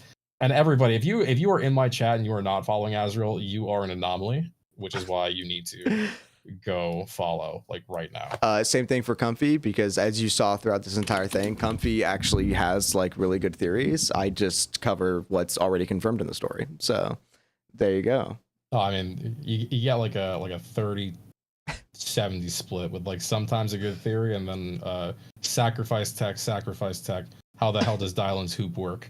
Dylan intelligent construct issues together. In 5 years, when they confirm that Dylan is actually just a sacrifice, then you can do another victory lap. I will do a backflip live if they do that in 5 years. I'll do like an iShow speed type backflip. Yeah, where you fucking hit the desk, where you break everything. Boonk, straight away. Make the brain damage official. You know, just like lock it in. Subscribbled, very good. Yes, please go subscribble. And thank you so much for joining. I haven't done a Fairy Radio in a long time, so I do appreciate you joining. This is very fun. I liked it. Yeah, I had a lot of fun. And anytime I don't know, we can make it a regular. I need to make it a regular thing again for my chat. So whether I do it alone or if you want to join, I will gladly have you on every time that I do it for 3.0 launch or anything like that. And I will make time. Perfect. We can do one for after the dev stream of 3.0. Oh, true. Yeah, that's coming up like relatively soon, right? At least like relatively soon. A few weeks. That's like 4 weeks, I think. 4 weeks. The dev is 3.0 for the dev stream for 3.0. Really? Because the patch just started. No, wouldn't we have to wait like the normal thing? Yeah. Yeah, but that's so long. Hey, it'll blow by in it. It'll be so fast.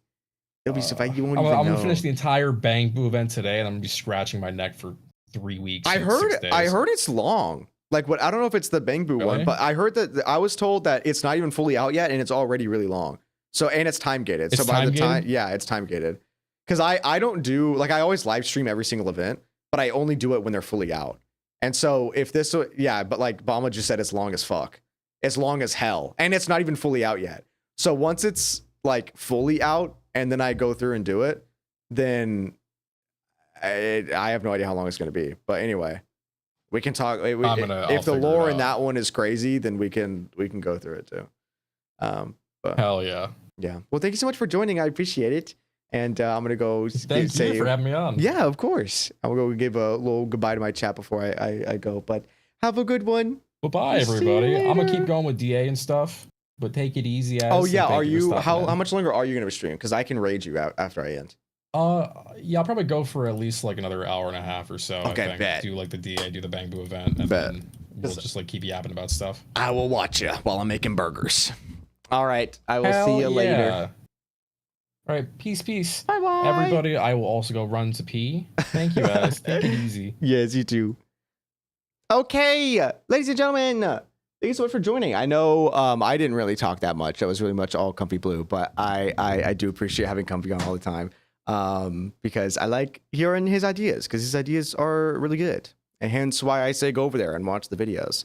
But yeah, I hope you guys had fun. I hope it was a good little time.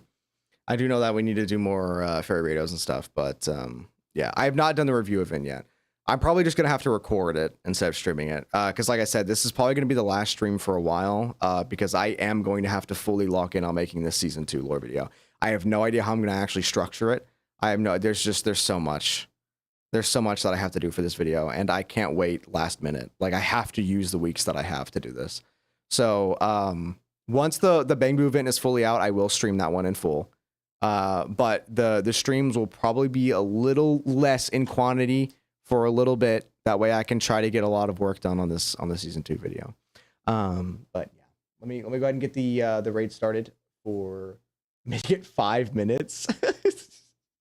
Yeah, you want it to be 5 minutes long. I can do that. I can convince people that season 2 tell the entire season 2 story in 5 minutes. I got you. Does Comfy stream on YouTube? I forgot to ask that actually while I was still talking to him. Redirect.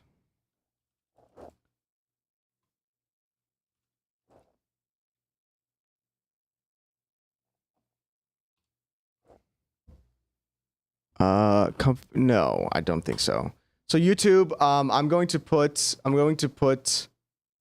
Comfy Blue's link in the chat. That way, if you want to continue watching Comfy, then you can do so on the Twitch side. Let me go do that. Let me put that in YouTube chat. Dun, dun, dun. Okay, there you go.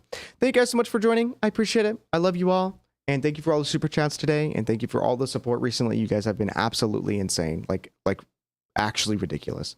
So thank you so much. And I'll talk to you guys later.